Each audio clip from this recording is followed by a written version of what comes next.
கூட்டம்னும் போது நினச்சேன் பூரா நம்மாளுகளாக இருக்குங்க. அனைவருக்கும் என்னுடைய அன்பான காலை வணக்கம்.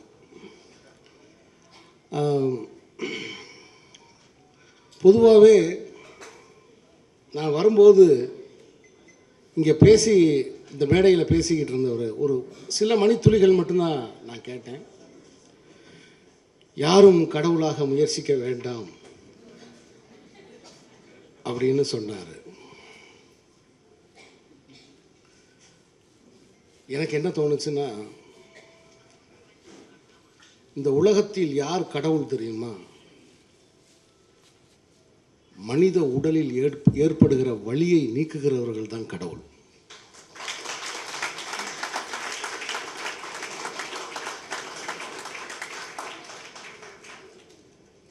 அந்த வலியை நீக்குகிறவர்கள் மருத்துவர்கள். அவர்கள் வேண்டுமானால் தன்னை கடவுளாக நினைக்காமல் இருக்கலாம். ஆனால் வலி நீங்கிய பிறகு அந்த நோயாளி கையெடுத்து கும்பிட்றான் பாருங்க, அந்த இடத்தில் கடவுள் நிலையை அவர் அடைகிறார். அப்படி பார்க்கும் பொழுது இந்த மாநாட்டில் திரண்டிருக்கிற ஏறக்குறைய அரங்கம் நிரம்பி இருக்கிற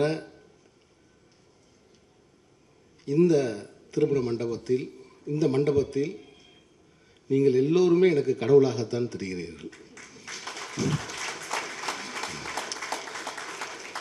ஏன்னா தமிழ்நாட்டில் மட்டும்தான் மருத்துவராக இருக்கிறது பெரிய சவால். மருத்துவராக, ஏன்னா வர்ற நோயாளி எல்லாருமே மருத்துவர்கள்.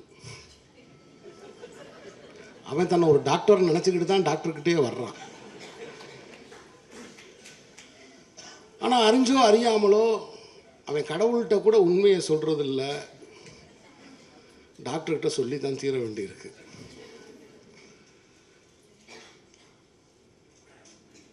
உண்மையை சொல்லிட்டு அதுக்கப்புறம் அவன் செய்கிற வேலை சந்தேகம்.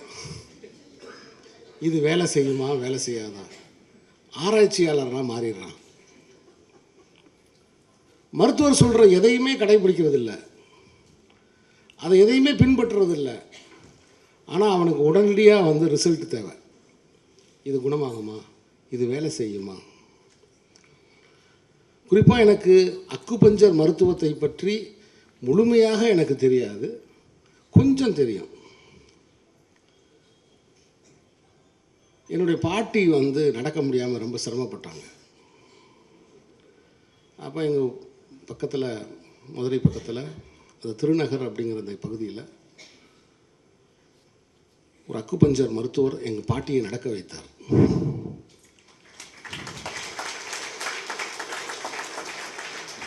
அப்போ எங்கள் பாட்டி என்கிட்ட சொல்லிச்சு, என்னம்மா உனக்கு அந்த டாக்டருக்கு இந்த டாக்டருக்கு என்ன வித்தியாசம் அப்படின்னு கேட்டேன். அந்த டாக்டர் ஊசியை போட்டுட்டு எடுத்துடுறாங்க, இந்த டாக்டர் ஊசியை போட்டு அப்படியே உட்கார வச்சிடுறாங்க. இல்லைடா, இப்போ வலி போயிடுச்சுடா, கால் வலி. மருந்தில்லை, மந்திரம் இல்லை, எதுவுமே இல்லை.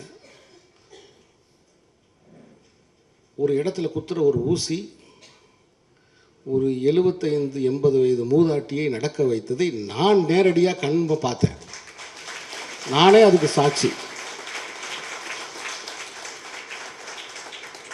அதன் பிறகுதான் இந்த மருத்துவத்தின் மேல் எனக்கு மிகப்பெரிய அன்பும் மரியாதையும், அந்த மருத்துவர்கள் மீது எனக்கு பெரிய பேரன்பும் எனக்கு பிறந்தது.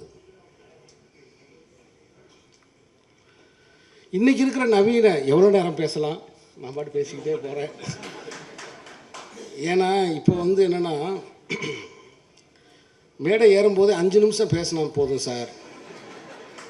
ஏன் 5 நிமிஷம் பேசினா போதும்? இல்லை சார், இன்ஸ்டாகிராமுக்கு 2 நிமிஷம் தான் சார் தேவை. ஏன்னா 1 நிமிஷத்துக்கு மேலே இன்றைக்கி பார்க்குற வழக்கமே போய்கிட்டு இருக்கு. மனுஷனோட பொறுமைங்கிறதே போய்கிட்டு இருக்கு. இந்த உலகத்தோட மிகப்பெரிய பிரச்சனையே என்னென்னா, ஒரு குழந்தையிடம் கொடுத்த ஒரு செல்ஃபோனை எப்படி வாங்குறது அப்படிங்கிறது தான்.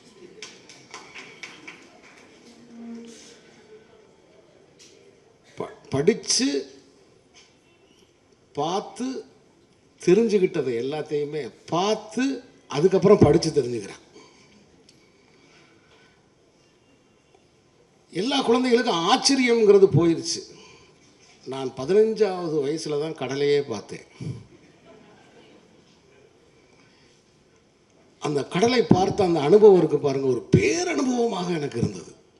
அந்த அலை வந்து என் காலில் வந்து அப்படியே நீ உள்ளே இழுத்துட்டு போகிற மாதிரி அந்த உணர்ச்சி இருந்துச்சு. ஆனால் இன்னைக்கு ஒரு இளைஞனுக்கு, ஒரு சிறுவனுக்கு நீங்கள் கடலை காமிச்சாலும் சரி, மலையை காமிச்சாலும் சரி, எதை காமிச்சாலும் அவனுக்கு ஆச்சரியம் வர மாட்டேங்குது, கேள்வி தான் வருது. அப்படி இருக்கிற இந்த தகவல் தொழில்நுட்ப உலகத்தில் வந்து அக்குபஞ்சர் மருத்துவர்கள் ஒரு போராளிகள் தான். ஏன்னா எல்லாத்துக்குமே மாத்திரைக்கு பழக்கப்படுத்தப்பட்ட ஒரு சமூகத்தில் தலைவலியா போடு மாத்திரை, கால் வலியா போடுமா, வலி தெரியக்கூடாது, நாள்பட்ட நோயா மாத்திரையை போட்டு இந்த கணத்தில் இப்போ இந்த நேரத்தில் சரியாகணும். இல்லை இது தொடர்ந்து போனால் இதுக்கு பக்க விளைவு இருக்குது, இது இதை விட பெரிய ஆபத்தை உண்டாகும், அதை பற்றி கவலை இல்லை, அதை அப்போ பார்ப்போம். இப்படிங்கிற என்ன போக்கு இருக்கிற இந்த சூழ்நிலையில் அக்குபஞ்சர் மருத்துவர்கள் வந்து ஒரு குறிப்பிட்ட ஊசி மூலமாக, இப்போ அதில் ஒரு கவிதை கூட படித்தேன். அதில் சூட்சமமாக அந்த தொட்டாலே அது அக்குபஞ்சர் தான்றாங்க. ஒரு மனிதனை ஒரு மனிதன் தொட்டாலே, இன்றைக்கி உலகத்தில் யாருமே யாரையுமே நேரடியாக போய் சந்திக்க விரும்புகிறதே கிடையாது. வேலையே ஒர்க் ஃப்ரம் ஹோம்னு ஆயிடுச்சு. அவன் வீட்டுக்குள்ளே தான் இருக்கான், அவன் வேலை செஞ்சுக்கிட்டு இருக்கான். இதை விட பெரிய கொடுமை என்னென்னா, நான் வந்து ஒரு வீட்டில் பார்த்து நான் ரொம்ப வருத்தப்பட்டேன். ஒர்க் ஃப்ரம் ஹோம், குழந்தை பிறந்திருக்கு, 12 மணிக்கு குழந்தை வெளியில் பாலுக்கு அழுகுது, தாயினால் இந்த ரூம்லேருந்து அந்த ரூமுக்கு போக முடியலை. கேட்டால் work from home, work from room not home, pope இருக்காரு பாருங்க. நண்பர்களே, நான் இந்த மேடைக்கு வருவதற்கு மிக முக்கியமான காரணம் கவிஞர், எழுத்தாளர், தோழர் போப் அவர்கள்.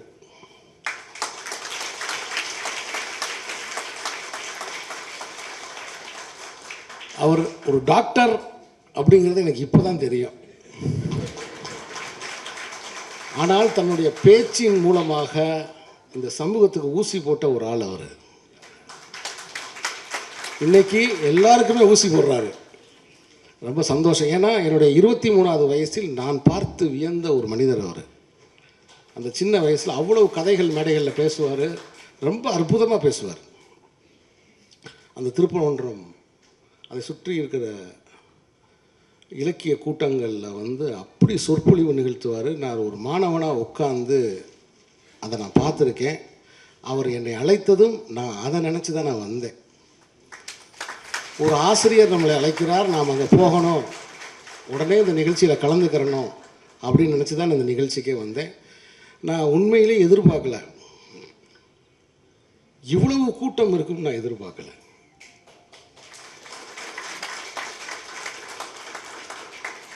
இவ்வளவு அக்குபஞ்சர் மருத்துவர்கள் மிக தீவிரமாக இயங்கிக்கிட்டு இருக்கீங்க அப்படிங்கிறத இங்கே பார்க்கும்போது எனக்கு ரொம்ப சந்தோஷமாக இருக்குது. ஏன்னா பல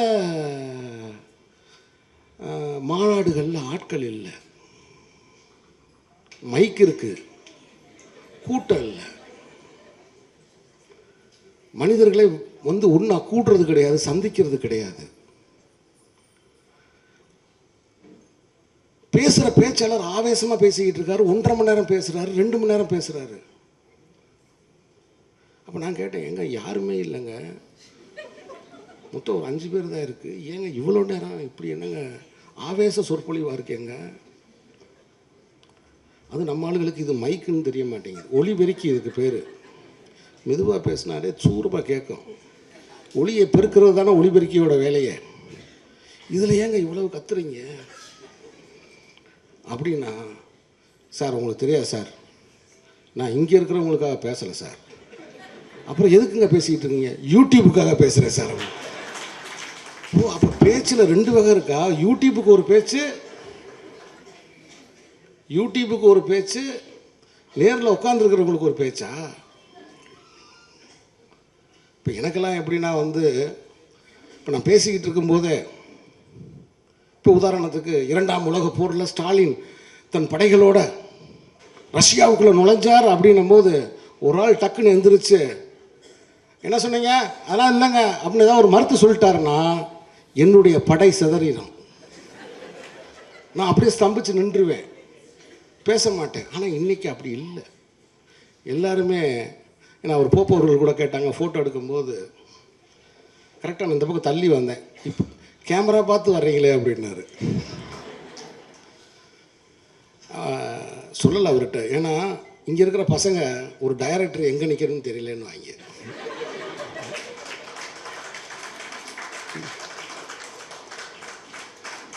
இங்கே நிற்கிறீங்களே, இந்த போடியை உங்கள் வயிற்றுக்குள்ளேருந்து வெளியில் வராதா, தள்ளி நிற்கக்கூடாதா அப்படின்னு சொல்லுவாங்க பசங்க. ஸோ இந்த மாற்று மருத்துவம் இது ஒரு பண்பாட்டு வேலை, ஒரு கலாச்சார வேலை. என்ன கலாச்சாரத்துக்கும் பண்பாட்டுக்கும் என்ன? ஒரு சீன மருத்துவம்.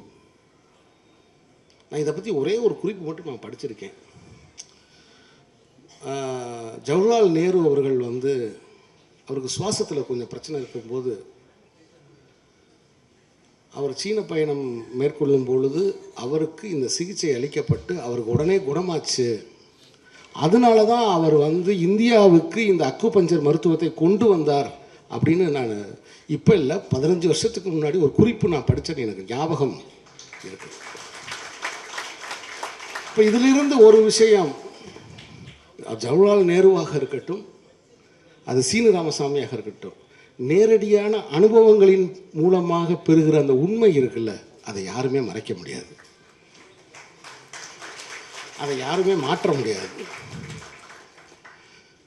மனநல மருத்துவத்துக்கு மிகவும் முக்கியத்துவத்தை அக்குபஞ்சர் மருத்துவர்கள் தருகிறார்கள் அப்படின்னு நான் பார்த்தேன். இன்றைய காலகட்டத்துக்கு அது ரொம்ப தேவையாக இருக்குது. வாய்ப்பு இருந்தால் தமிழ் சினிமாவுக்கே கூட நீங்கள் ஊசி குத்தலாம்.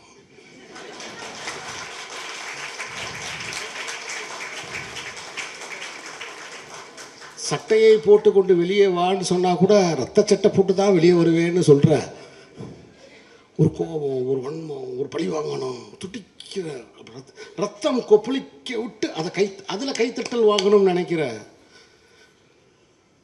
என் போன்ற இயக்குநர்கள் நிறைஞ்சிருக்கிற சினிமாவில் அவர்கள் மனநலமெல்லாம் சாந்தமாவதற்கு நீங்கள் ஊசி போட வேண்டும்.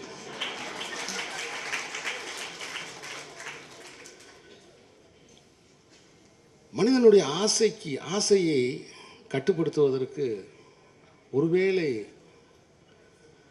புத்தர் சொன்ன ஊசி இதுவாக கூட இருக்கும்னு நினைக்கிறேன். எண்ணத்தில் உண்டாகிற கொந்தளிப்பு. முதல்ல நான் ஃபோன் பார்த்துக்கிட்டு இருந்தேன், அப்புறம் தான் தெரிஞ்சு ஃபோன் என்னையே பார்த்துக்கிட்டு இருக்கு. முதல்ல நான் ஃபோன் பார்த்துக்கிட்டு இருந்தேன், அதுக்கப்புறம் தான் தெரியுது எல்லாருமே அலன் மாஸ்க்கு வேலை செஞ்சுக்கிட்டு இருக்கோம்னு. அப்போ பார்க்குறது எல்லாமே வியாபாரம் ஆயிடுச்சு. தண்ணி வியாபாரம் ஆயிடுச்சு, வாழ்கிற வாடகை வீடு வியாபாரம் ஆயிடுச்சு. அதுக்கப்புறம் பார்த்தீங்கன்னா இனி சுவாசிக்கிறதுக்கு மட்டும்தான் வரல, அது வந்துடும் நினைக்கிறேன். உலக நாடுகளில் வந்துருச்சுன்னு சொல்கிறாங்க. ஆனால் பார்க்குறது வியாபாரம் ஆயிடுச்சு. அப்போ எவ்வளோக்கு எவ்வளவு பார்க்க வைக்கணுமோ அவ்வளோக்கு அவ்வளவு கண்டென்ட் இல்லாமல் தவிக்கிறாங்க. நான் ஏன் உடனே பேச வந்தேன் தெரியுமா உங்களுக்கு? நேற்று இரவு நான் படுக்கும்போது ஒரு 1 மணி ஆயிடுச்சு. ஏசி வேறு ரொம்ப நல்லா இருக்குது. என்னை உட்கார வச்சுட்டீங்கன்னு வச்சுக்கோங்க,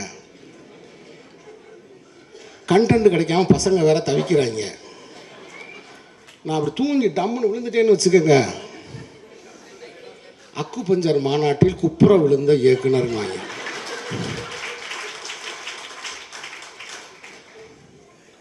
அவ்வளோதான் முடிஞ்சிச்சு. கண்டென்ட் போட்டுருவாங்க. குப்புற விழுந்த இயக்குனர். இதில் ரவுண்டு வேற பண்ணுவாங்க. முதல் நிலை, இரண்டாம் நிலை. இந்த வீடியோ வந்த பிறகு இதை ஒருத்தர் பார்த்துக்கிட்டே இருப்பேன், ரசித்து பார்க்குறாங்க. ஒரு பெண் குயின் தனியாக போனதுக்கு உலகமே கலங்குது.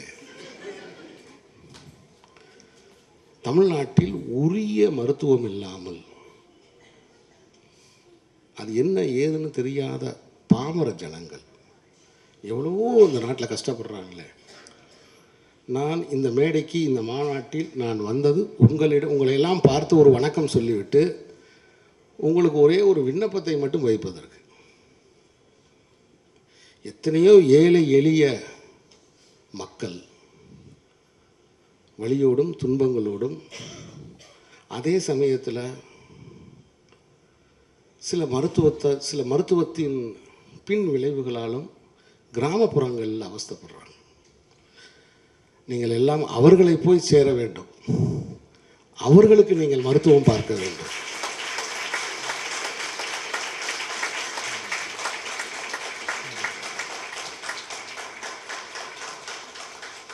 இந்த ஒரு கோரிக்கையை மட்டும் உங்களுக்கு நான் வைத்து, எனக்கு உண்மையிலே இன்னொரு சந்தோஷம் என்னென்னா, என்னுடைய அருமை நண்பர் திரைப்பட தயாரிப்பாளர் சக்திவேலை இங்கே சந்தித்தது.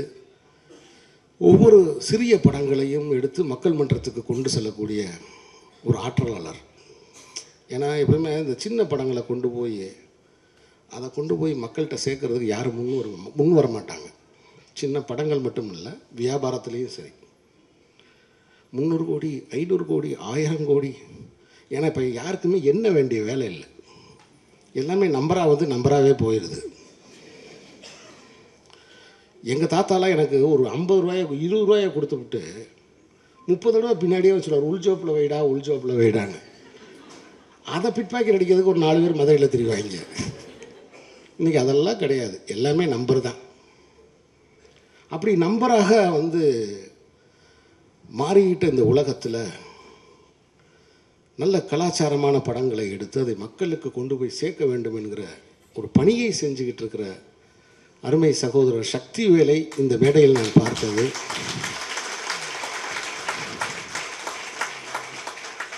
எனக்கு உண்மையிலே ரொம்ப மகிழ்ச்சி. இந்த விழாவுக்கு என்னை அழைத்த என் மண்ணை சேர்ந்தவர், அந்த திருப்பரங்குன்றம் மலையின் நிழலிலே நான் இலக்கியம் கற்றுக்கொள்வதற்கு, இலக்கியம் தெரிந்து கொள்வதற்கு காரணமானவர் திரு போப்பு அவர்களை திரும்ப இங்கே சந்திப்பதற்கு ஒரு நன்றி.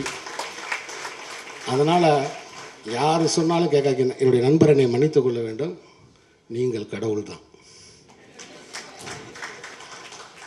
வலியை நீக்குவதால், நோயை நீக்குவதால், அறியாமையை நீக்குவதால், ஏன்னா நோயை பற்றிய புரிதலை உண்டாக்குறீங்க இல்லை. சுஜாதா ஒரு சிறுகதை எழுதியிருப்பார். ஒரு பொண்ணு பெரிய ஆஸ்பத்திரியில் போய் அட்மிட் ஆக போகும். நகரம்னு பேர் தலைப்பை சொல்கிறாரு பாருங்கள், நகரம்னு பேர்.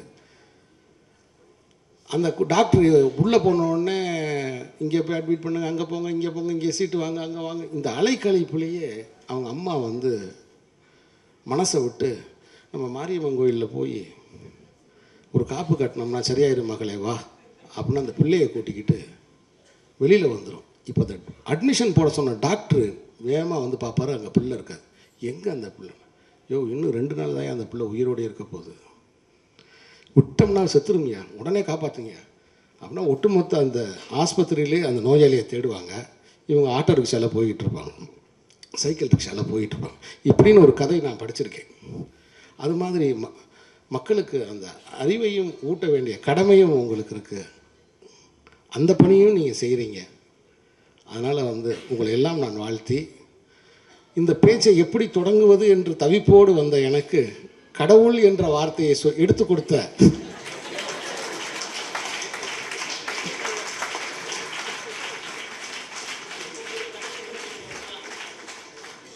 கொடுத்த ஐயா பேருமா ஏங்கல்ஸ் ராஜா. அடடா, தமிழர்கள்ட்ட தாங்க இப்படி ஒரு பேர் வைக்க முடியும், ஏங்கல்ஸ் ராஜா. ஏன்னா கார்ல் மார்க்ஸோட நண்பர் அவர். இப்போ எல்லாருமே வந்து ஒரு மனிதன் இறந்துட்டா அஞ்சலி செலுத்துகிறோம். கார்ல் மார்க்ஸ் இறந்ததுக்கு வந்து அவருடைய நண்பர் ஏங்கல்ஸ் எப்படி அஞ்சலி செலுத்தினார் தெரியுமா? மார்க்ஸ் சிந்திப்பதை நிறுத்தி கொண்டார் அப்படின்னாரு. இதுதானே உண்மை. ஒரு மனிதன் தான் சிந்திப்பதை நிறுத்தி கொண்டால் அவனுக்கு மரணம். அது உயிர் இருந்தால் கூட பிரயோஜனம் இல்லை. ஆனால் மாற்று மருத்துவத்தில் இன்னொரு பேர் சொல்கிறாங்க, நம்ம தான் பிரதான மருத்துவம், மற்றதெல்லாம் மாற்று மருத்துவம். அவங்க என்ன சொல்கிறாங்க? வெஜிடபிள்ன்றாங்க. அதை வெஜிடபிள்ன்றாங்க. வெஜிடபிள் என்னன்னா கடைசி ஃப்ரீசர்லேருந்து எடுத்துட்டிங்கன்னா அழியிடும். உயிர் இருக்கும், எதுவுமே சொல்ல முடியாது. ஸோ இந்த அருமையான சந்தர்ப்பத்தில், இந்த உற்சாகமான இந்த நேரத்தில் இந்த மாநாடு தொடர்ந்து நடைபெற்று இதனுடைய பயன்கள் எல்லாம் தமிழ்நாடு முழுக்க சென்று சேர வேண்டும். இன்றிலிருந்து நானும் அக்குபஞ்சர் மருத்துவத்தை தொடர முடிவு செய்திருக்கிறேன்.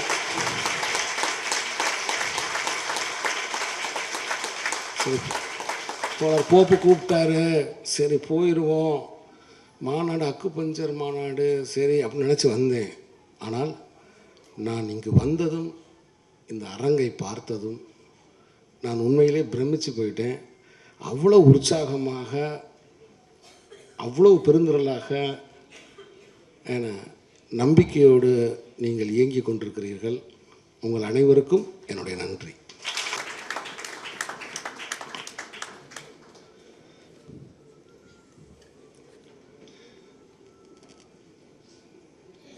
எல்லோருக்கும் வணக்கம்.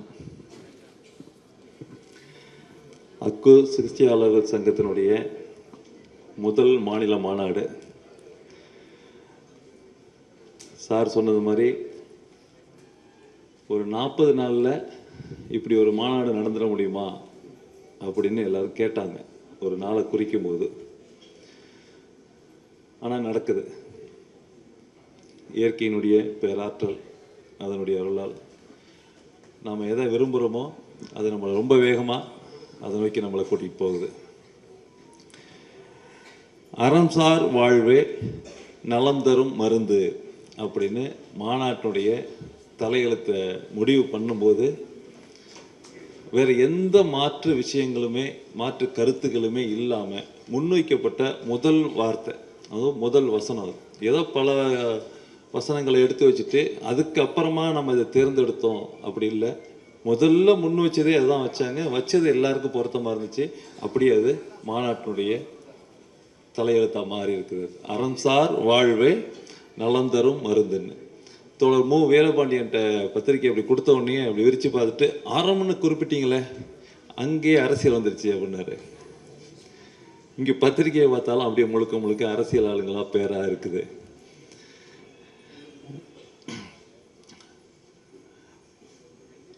ஒரு இது மாதிரியான ஒரு நிகழ்வை நம்ம செய்யணும் அப்படின்னு விரும்புகிறோம் அப்படின்னாக்க அது என்னுடைய தனிப்பட்ட விருப்பம் இல்லை, என்னுடைய தனிப்பட்ட தேவை இல்லை. அது நம்ம எல்லாருக்கும் இப்படி ஒரு விருப்பம் இருக்குது, நம்ம எல்லாருக்கும் இப்படி ஒரு தேவை இருக்குது. அது அப்படியே கொதிநிலை அடைஞ்சது மாதிரி அந்த நிலையை அடையும் போது நம்ம அப்படி ஒரு முடிவு எடுக்கிறோம். அப்போ எல்லாருமா சேர்ந்து அந்த வேலையை வேக வேகமாக இங்கே கூடியிருக்கிற 600 பேரும் அந்த வேலையை செஞ்சுருக்கிறோம். இதில் செயற்குழு உறுப்பினர்கள், பொதுக்குழு உறுப்பினர்கள்னு எல்லாரும் செஞ்ச வேலையினுடைய அந்த தீவிரம், அந்த வேகம் இருக்கு இல்லையா. நான் என்ன பண்ணேன், இந்த 40 நாள் அமைதியாக இருந்துட்டு இவங்கெல்லாம் வேலை செய்கிறத பார்த்து ரசிச்சுக்கிட்டு இருந்தேனே தவிர நான் ஒரு வேலையுமே செய்யலை. எனக்கு ஏதாவது ஒரு வேலை கொடுங்கப்பான்னு நான் கேட்குற மாதிரி எனக்கு வேலையே வைக்கல. அவ்வளோ வேலைகளும் அவ்வளோ அழகாக முடிச்சிட்டாங்க. ஆனால் நண்பர்கள் வெளியிலேருந்து கேட்குறாங்க, நீங்கள் ரொம்ப சிரமப்பட்டு ஒரு மாநாடை ஏற்பாடு பண்ணியிருக்கீங்க, உங்களுக்கு எவ்வளவுதான் சுமை பாரம் வேலைங்கிறாங்க. உண்மையிலேயே அப்படி ஒன்றும் கிடையாது.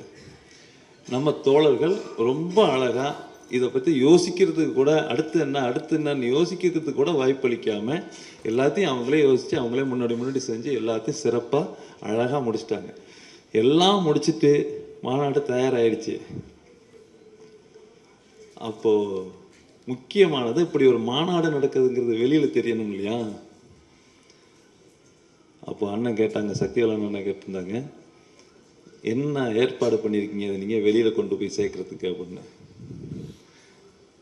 அப்போ தான் இந்த மாநாடை, இந்த மாநாட்டினுடைய நோக்கத்தை சரியாக சேர்க்க வேண்டிய இடத்துல சேர்ப்பதற்கான அந்த தொடர்புகளை கொடுத்து, அது ஒரு 10 ஆண்டு பழகின மாதிரியான ஒரு உணர்வை கொடுத்துட்டாரு. நாசர் சார் அறிமுகப்படுத்தினார்.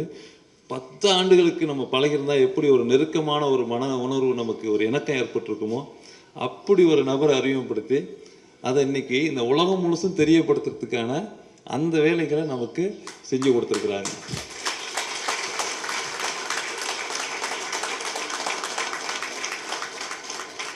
இந்த மாநாட்டினுடைய வெற்றி அப்படிங்கிறது நம்ம 600 பேர் கூடி இங்கிருந்து பேசி கலைஞ்சு போகிறது கிடையாது. இது வெளியே தெரியணும். அதுதான் மாநாட்டினுடைய வெற்றி. நான் மாநாடு வெற்றி அடைஞ்சிச்சுங்கிறத எப்போ உணர்ந்தேன்னா, இத்தனை ஊடக நண்பர்கள் நமக்கு ஆதரவாக இந்த செய்தியை வெளியிட போகிறாங்க அப்படிங்கிறது தெரிஞ்ச போது தான் மாநாடு வெற்றி அப்படிங்கிற அந்த ஒரு நிறைவு ஏற்பட்டுச்சு.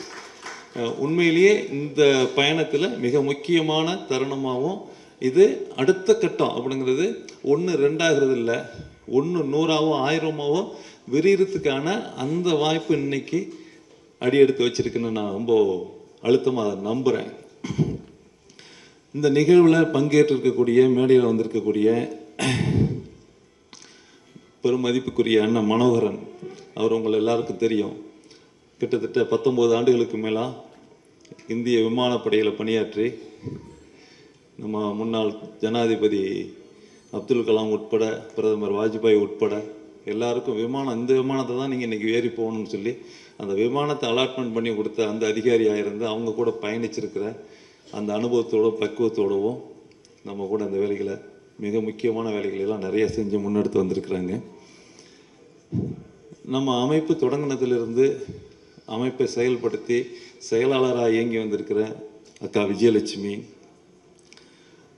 அமைப்பினுடைய பொருளாளராக மட்டும் இல்லாமல் அமைப்புக்கு வழிகாட்டி நிதானமாக அமைப்பினுடைய போக்கை எடுத்துக்கிட்டு போயிட்டு இருக்கக்கூடிய அண்ணன் அன்பழகன், என்னுடைய சகோதரர், உடன் பிறந்த சகோதரர், ரொம்ப நிதானமாகவும் நீண்ட கால பார்வையோடவும் அதில் இருக்கிற அரசியல் சட்ட நுட்பங்களையும் நுணுகி பார்க்கக்கூடிய அந்த ஒரு உடன்பிறப்பு அமைஞ்சிருக்கிற அஜய் ராஜா,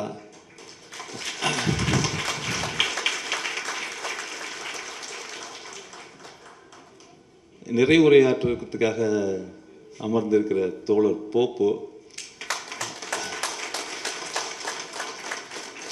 எனக்கு எங்கள் அப்பாவனுடைய வயதை ஒத்தவர்கள் தோழர் அன்பழகனும் தோழர் போப்பு எங்கள் அப்பாவனுடைய வயதை ஒத்தவர்கள்.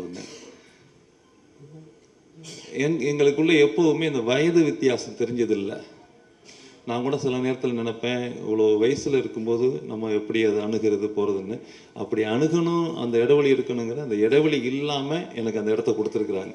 நீங்கள் எப்படினாலும் எனக்கு ஒரு உரிமையோடு நம்ம அணுக முடியும், பேச முடியுங்கிற அந்த வாய்ப்பை நமக்கு வழங்கியிருக்கிறாங்க, நம்மளை வழி நடத்துகிறாங்க.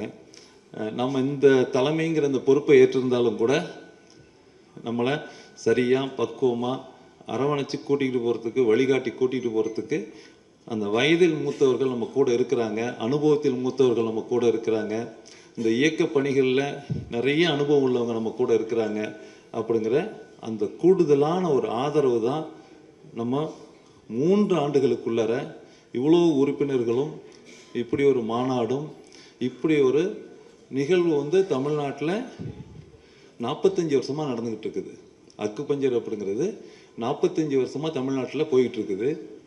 இது வரைக்கும் இதை அரசியல்படுத்தணும் அப்படிங்கிற ஒரு நோக்கம் இங்கே ஏற்படவே இல்லை.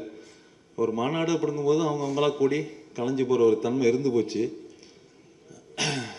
இதை இன்னைக்கு ஆட்சியில் இருக்கக்கூடிய, சட்டம் ஏற்றக்கூடிய அந்த நபர்களுக்கு இதனுடைய முக்கியத்துவத்தையும் அழுத்தத்தையும் கொண்டுகிட்டு போய் சேர்த்து, அப்படியா இது உலகம் முழுசும் இப்படி போயிட்டுருக்குது, இந்தியாவினுடைய சட்டம் இப்படி இருக்குது, மற்ற மாநிலங்கள்லாம் இதில் முன்னாடியே போயிட்டுருக்குறாங்க, கவுன்சில் அமைச்சிருக்கிறாங்க, நம்ம மூத்த மாநிலமாக இருக்கிறோம், அறிவு சார்ந்த மாநிலமாக இருக்கிறோம், கல்வி அறிவு பெற்றிருக்கிற மாநிலமாக இருக்கிறோம், எல்லாத்துலேயும் இந்தியாவிலேயே நாம் தான் முன்னோடி மாநிலமாக இருக்கோம்.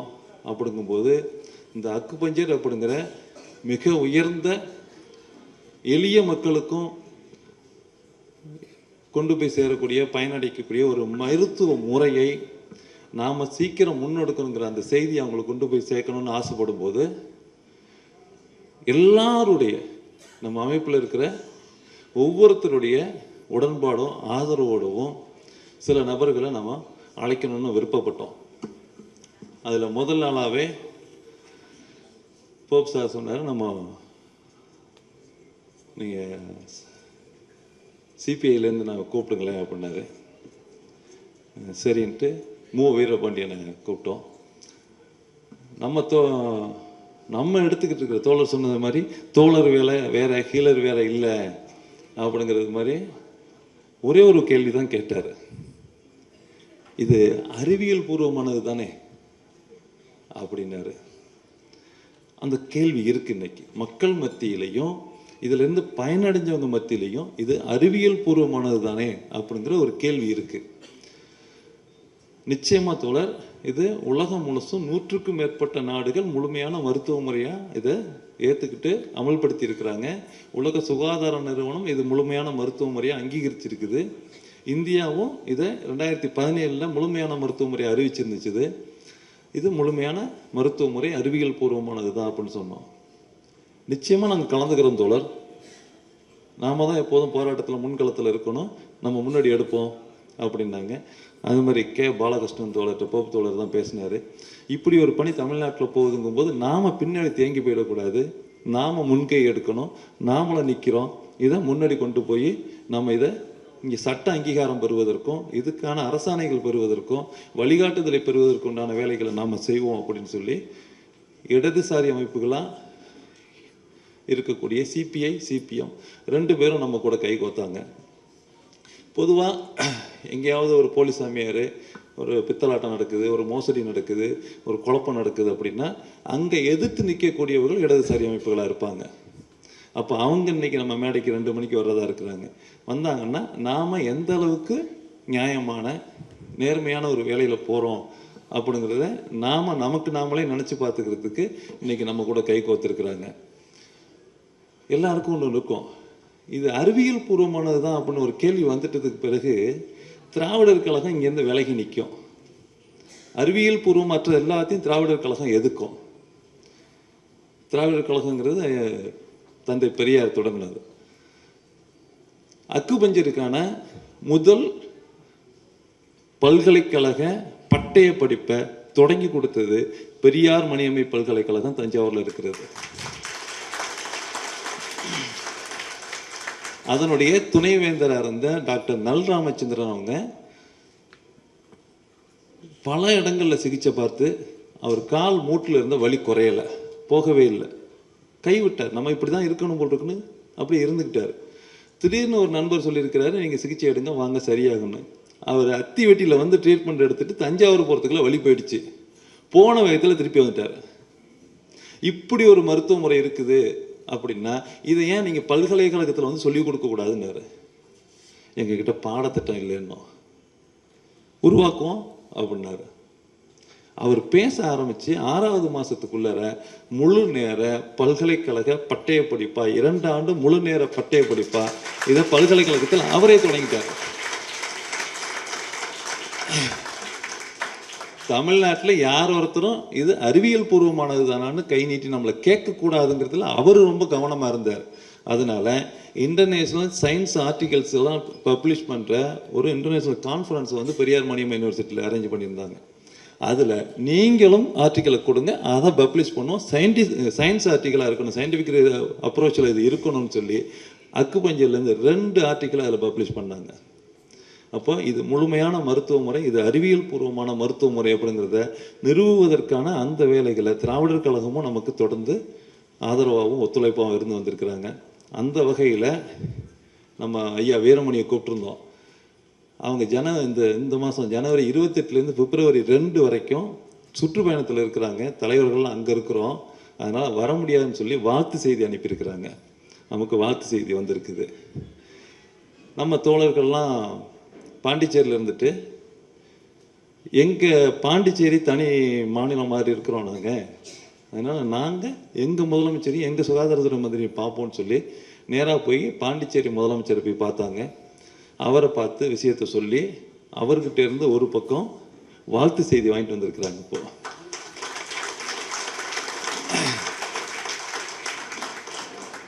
அந்த வாழ்த்து செய்திக்கு முன்னாடி நீங்கள் ஜியோன்னு ஒரு நம்பர் மட்டும் போட்டிங்கன்னா போதும், கவர்மெண்ட் ஆர்டர் நம்பர் போட்டிங்கன்னா போதும், அப்படி ஒரு தெளிவான ஒரு வாழ்த்து செய்தியை வாங்கிட்டு வந்திருக்கிறாங்க. அந்த வாழ்த்து செய்தியை மத்தியானம் படிப்பாங்க. படித்ததுக்கு பிறகு நம்ம குழுக்களில் அதை பகிர்வாங்க. இப்படி நம்மளை சுற்றி நமக்கு ஆதரவான அரசியல் நிலைப்பாடுகள் இருக்குது. இவங்களுக்கு எல்லாருக்கும் அக்குபஞ்சரை பற்றி தெரிஞ்சிருக்கு. அவங்கள போய் யாரும் அணுகலை, இது இப்படி தானே சொல்லலை. அவங்களுக்கு ஒரு கேள்வி இருக்குது, இது அறிவியல் பூர்வமானதான ஒரு கேள்வி இருக்குது. அறிவியல் பூர்வமானது தானே நம்ம ஆளுங்க போய் சொல்லலை. சொல்லும்போது அவங்களுக்கு புரியுது, தெரியுது, ஏற்றுக்கிறாங்க, நம்ம கூட கை கோக்குறாங்க. அந்த அடிப்படையில் இன்றைக்கி அரசில் அங்கம் வகிக்கக்கூடிய அரசனுடைய தமிழ்நாடு அரசனுடைய சுகாதாரத்துறை அமைச்சராக இருக்கக்கூடிய மாண்புமிகு மா சுப்பிரமணியன் அவங்களும் இன்றைக்கி மத்தியானம் வந்து நம்மளோட கலந்துக்கிறாங்க. 3:30 மணிக்கு வந்து கலந்துக்கிறாங்க. அடுத்ததான் நமக்கு பள்ளிக்கல்வித்துறை அமைச்சராக இருக்கக்கூடிய மாண்புமிகு அன்பில் மகேஷ் பொய்யாமொழி அவர்களும் இன்றைக்கி 4:30 மணிக்கு வந்து கலந்துக்கிறத இப்போ வரைக்கும் உறுதிப்படுத்தியிருக்கிறாங்க. ஆனால் திருச்சியில் இருக்கிறாங்க. இவங்களுக்கு இந்த விஷயம் தெரியும் போது அவங்களும் ஆதரவு தெரிவிக்கிறாங்க. இன்றைக்கி வெளிப்படையான ஆதரவை இங்கே நம்ம எதிர்பார்க்குறோம், என்ன சொல்ல போகிறாங்க என்னென்னு எதிர்பார்க்குறோம். ஆனால் இந்த மேடைக்கு வர்றேன்னு அவங்க சம்மதித்து பத்திரிகையில் பேர் போடுங்கன்னு சொல்லும்போது அவங்க நம்ம கூட நிற்கிறாங்க.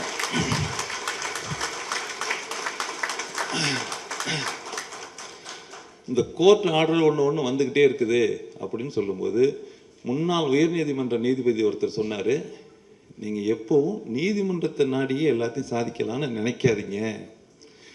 அரசியல் பிரமுகர்களை, அரசியல்வாதிகளை நீங்கள் கொஞ்சம் அணுகுங்க. அவங்க தான் சட்டம் இயற்றக்கூடியவங்க, அவங்க தான் மக்களுக்காக யோசிப்பாங்க. நீதிமன்றமோ அதிகாரிகளோ மக்களுக்கு யோசிக்க மாட்டாங்க அப்படின்னு சொல்லி உயர் நீதிமன்றத்தில் முன்னாடி நீதிபதியாக இருந்த ஒருத்தர் நீங்கள் நீதிமன்றத்தை நாடுறதை விட உங்கள் அரசியல்வாதிகளை நாடுங்க, அவங்க தான் உங்கள்கிட்டேருந்து இங்கே வந்திருக்கிறாங்க. மக்களிலிருந்து தேர்ந்தெடுக்கப்பட்ட நபர்கள் தான் மக்களுக்காக யோசிப்பாங்க. அதனால் நீங்கள் எப்போதும் அங்கேருந்து அதை பாருங்கள், அங்கேருந்து சட்டம் இயற்றுவதற்கு கேளுங்க அப்படின்னு ஒரு வழிகாட்டுதலை அவங்க முன் வச்சாங்க. அந்த அடிப்படையில் இவங்க அழைச்சதும் இங்கே வர்றதுக்கு சம்மதிச்சு இருக்கிறது, இது குறித்து அவங்க யோசிக்கிறதுக்கும் விவாதிக்கிறதுக்கும் தயாராகிட்டாங்க. அப்போது நமக்கு இங்கே தமிழ்நாட்டுக்குன்னு தனியாக ஒரு கவுன்சில் வேணும் நம்ம கேட்குறத நம்ம கோரிக்கை வைக்கிறோம். அதுக்கு அவங்க அதை பரிசீலிக்கிறதுக்கு தயாராக இருக்கிறாங்க. அப்படின்னா நமக்கும் இன்னைக்கு இருக்கிற தமிழக அரசினுடைய இந்த சட்டங்கள் இந்த விஷயங்களை குறித்தான ஒரு நெருக்கமும் ஒரு தெளிவும் ஏற்படுறதுக்கான அந்த கதவு திறக்கப்பட்டிருக்கு இன்னைக்கு நமக்கு. அப்புறம் இந்த இதெல்லாம் நம்ம கூட ஒருங்கிணைச்சு கொடுக்கக்கூடிய நண்பர் ஸ்ரீதரன், நம்ம சைதாப்பேட்டை கவுன்சிலர், அவர் பார்த்துக்கலாம், நீங்கள் நல்ல வேலை போயிட்டுருக்குது, இந்த அக்குபஞ்சரில் எல்லாரும் குணமாகறாங்கிறது எனக்கு தெரியும், நான் எல்லாரையும் பார்த்துக்கிட்டு இருக்கிறேன், சர்க்கரையில் குணமாச்சுங்கிறாங்க, ப்ரெஷரில் குணமாச்சுங்கிறாங்க, எல்லாம் போயிடுச்சுங்கிறாங்க, மருந்தை தூக்கி போட்டேங்கிறாங்க. என்னது ஆச்சரியமாக இருக்குன்னு கேட்கும்போது தான் தெரிஞ்சுக்கிட்டேன்.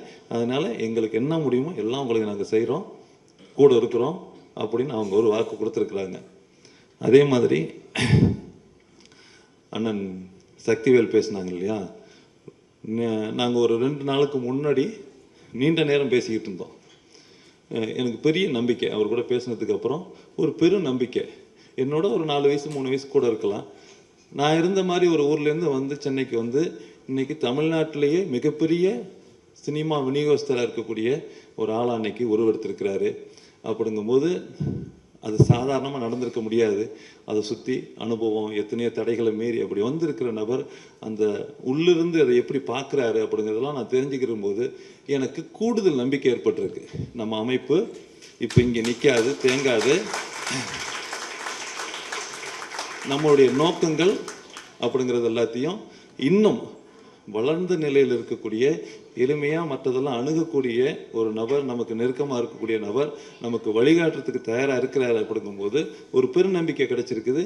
இந்த மாநாட்டுக்கு பிறகான அடுத்த பணிகள் இன்னும் வேகம் எடுக்கும், இன்னும் எளிமையாகும் அப்படின்னு நான் கூடுதலாக நம்புகிறேன். அண்ணன் கூட பேசினதுக்கு அப்புறம் தோழர் சீனு ராமசாமி திரைப்பட இயக்குனர், எப்பவுமே மாற்று சிந்தனையாளர், அப்போ மாற்று சிந்தனை அப்படிங்கிறது வந்து சினிமாவில் வைக்கும்போது தான் மக்களை போய் எளிமையாக சேருது அப்படிங்கிறது நமக்கு கூட ஆதரவு கருத்து இருக்கிறங்கிற அடிப்படையிலையும் அவங்களும் முழுமையாக இன்றைக்கி பங்கெடுத்துக்கிறதுக்காக அவங்களும் வர இருக்கிறாங்க. எப்போவுமே மாற்று பேசக்கூடிய தோழர் பாரதி கிருஷ்ணகுமார் அவங்களும் இன்றைக்கி வர்றதை உறுதிப்படுத்தியிருந்தாங்க. அண்ணா கடைசி நேரத்தில் ஒரு குழப்பம் இருக்குது, வருவாங்களான்னு இன்னும் உறுதியாக தெரியலை இப்போது. அது மாதிரி நம்ம கூட தமிழ்நாட்டில் அக்குபஞ்சரை முறையாக செஞ்சுக்கிட்டு இருக்கக்கூடிய, முறையாக பயிற்றுவிக்கக்கூடிய தோழமை அமைப்புகள் நம்ம கூட இருக்கிறாங்க. தோழர் மகிராமலிங்கம், தோழர் இயற்கை குமார், தோழர் கிருஷ்ணன் சொல்லி இவங்க எல்லாரும் ஒத்த பயணத்தில் இருக்கிறோம். நம்ம வெவ்வேறு ஊர்களில் நம்ம வேலை செஞ்சுக்கிட்டு இருந்தோம்னாலும் தமிழ்நாட்டுக்குள்ளே பரவலாக நம்மலாம் ஒன்றா கை கோர்த்து ஒரு நோக்கத்தை, ஒரு பாடத்திட்டத்தை நம்ம நோக்கி பயணிச்சுக்கிட்டு இருக்கிறோம். இந்த நோக்கங்களில் நம்ம பயணித்து வேலை செய்யும்போது நமக்கு ஒன்றிய அரசு அளவுலையும் மாநில அரசு அளவுலையும் நமக்கு சில வழிகாட்டுதல்களும் சில ஆதரவுகளும் தேவைப்படுது. அப்போது வந்து இந்தியாவில் 2 மாநிலத்தில் தான் இதுக்கு கவுன்சில் இருக்குது. அப்போது நான் வெஸ்ட் பெங்கால்லையும் மகாராஷ்டிராவிலையும் கவுன்சில் இருக்குது. இவங்களை எப்படியாவது இங்கே வர வச்சாக்க பரவாயில்லையே அப்படின்னு பேசும்போது குழு ஆமாம் வர வைக்கலான்னு சொன்னாங்க. அப்போ எப்படி பேசுகிறது, என்ன பேசுன்னு பேசும்போது அப்போ நண்பர் சுனில் ஞாபகத்துக்கு வந்தார். சுனில்கிட்ட கேட்டேன், இந்த 2 பேர்ட்டையுமே பேசணுமே, அவர் மகாராஷ்டிரா கவுன்சில் மெம்பர், இவங்க கூட நாங்கள் பேசணுமே, இங்கே வர வைக்கணுமேன்னு கேட்கும்போது, அண்ணா எனக்கு ஒரு நாள் டைம் கொடுங்க, நான் அரேஞ்ச் பண்ணிவிட்டு உங்களை பேச வைக்கிறேன்னாரு. 2 பேரையும் Maharashtra council, west Bengal council 2 பேரையும் கான்ஃபரன்ஸில் எடுத்துகிட்டு 2 பேரையும் பேச வச்சார். 2 பேர் கூட பேசியிருக்கோம். நம்ம 2 பேர் கூட பேசணும்போது 2 கவுன்சிலில் இருக்கிற அந்த கவுன்சிலை உருவாக்கினவங்க, கவுன்சிலில் தலைமை வைக்கக்கூடியவங்க என்ன சொல்லிட்டாங்கன்னா, தமிழ்நாட்டில் இப்படி ஒரு முன்னெடுப்பு இருக்கிறது எங்களுக்கு சந்தோஷமாக இருக்குது, 3வது ஒரு மாநிலத்தில் கவுன்சில் உருவாக போகுதுங்கிறத நாங்கள் ரொம்ப சீக்கிரத்தில் பார்க்குறோம், நம்புகிறோம் அப்படின்னு அவங்களுக்கு நம்பிக்கை கொடுக்கக்கூடியதாக மாறி இருக்குது. தமிழ்நாட்டில் எடுக்கக்கூடிய அக்குபஞ்சர் சார்ந்த எந்த ஒரு முன்னெடுப்புக்கும் நாங்கள் 2 கவுன்சிலும் உங்களுக்கு எப்போதும் கூட இருக்கிறோம். எங்களுடைய ஆதரவும் வேலைகளும் உங்களுக்கு எப்போவும் நாங்கள் செஞ்சு கொடுக்க தயாராக இருக்கிறோம். நாங்கள் இவ்வளோ தூரம் பயணித்து வந்து இதான் சொல்ல போகிறோம். அதனால் உங்களுக்கு பக்கத்துலேயே இருக்கிற சுனில் உங்களுக்கு வருவார், உங்கள் கூட கலந்துக்குவார். எங்களுடைய ஆதரவை தெரிவிக்கிறதுக்காக அவர் வர்றாரு. எந்த நேரத்துலையும் உங்களுக்கான பயணத்தில் நாங்கள் கூட இருக்கிறோம் அப்படின்னு அவங்க ஆதரவு சொல்லியிருக்கிறாங்க. இந்த வகையில் இவ்வளோ வேலைகளுக்கு இடையில் நாம் நினச்சிக்கிட்டு இருக்க மாதிரியான கடினமான தூரம் கிடையாது. ரொம்ப எளிமையான தூரம், நிதானமான பயணம், திட்டமிட்ட பயணம், இவைகள் தான் நமக்கு தேவைப்படுது. நிறையா ஆதரவு கரங்கள் நமக்கு தேவைப்படுது. இதை திரும்ப திரும்ப இது அறிவியல் மருத்துவங்கிறத மக்களுக்கு நம்ம திரும்ப திரும்ப சொல்ல வேண்டியிருக்குது. என்ன செஞ்சிடக்கூடாதுன்னா, நம்ம ஹீலர்கள்ட்ட நான் வேண்டிக்கிறது என்னென்னா, தொட்டோன்னே சுகமாகுது. 10 பேரை தொடுறோம், 10 பேருக்கு சுகமாகுது அப்படின்னா நான் கடவுளாகிறதுக்கான ஒரு முயற்சியை பண்ணக்கூடாது. நிறைய பேருக்கு அது ஆசை, நீங்கள் நல்லா ஆயிடுவீங்க அப்படின்னு சொன்னாக்க நல்லா ஆயிட்டா அப்புறம் ஆசைப்படுறாங்க, கடவுளாகிறதுக்கு ஆசைப்படுறாங்க.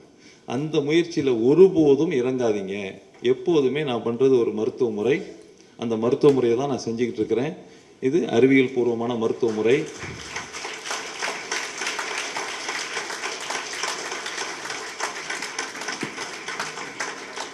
அக்கா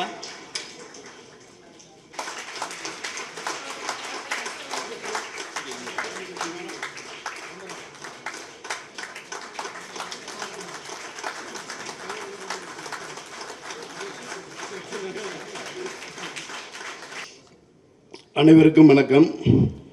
அக்கு சிகிச்சையாளர்கள் சங்க மாநில மாநாடு. எல்லாரும் இதில் வந்து மிகப்பெரிய அளவில் நிபுணத்துவம் பெற்றவங்க தான் இங்கே கூடியிருக்கீங்க. அண்ணன்ட்ட பேசிகிட்டு இருக்கும்போது நிறையா தகவல் சொன்னாங்க. ஃபர்தராக இதில் பயின்றவர்களுக்கான பட்டமளிப்பு விழா வரைக்கும் இருக்குதுங்கிற மாதிரியான தகவல்கள்லாம் நேற்றுக்கு தெரிஞ்சுக்க முடிஞ்சிச்சு. இந்த அகவலி பற்றி நிறைய கேள்விப்பட்டிருக்கேன். அது வந்து ஒரு செய்தியாக தான் நான் கடந்து வந்துட்டு இருந்தேன்.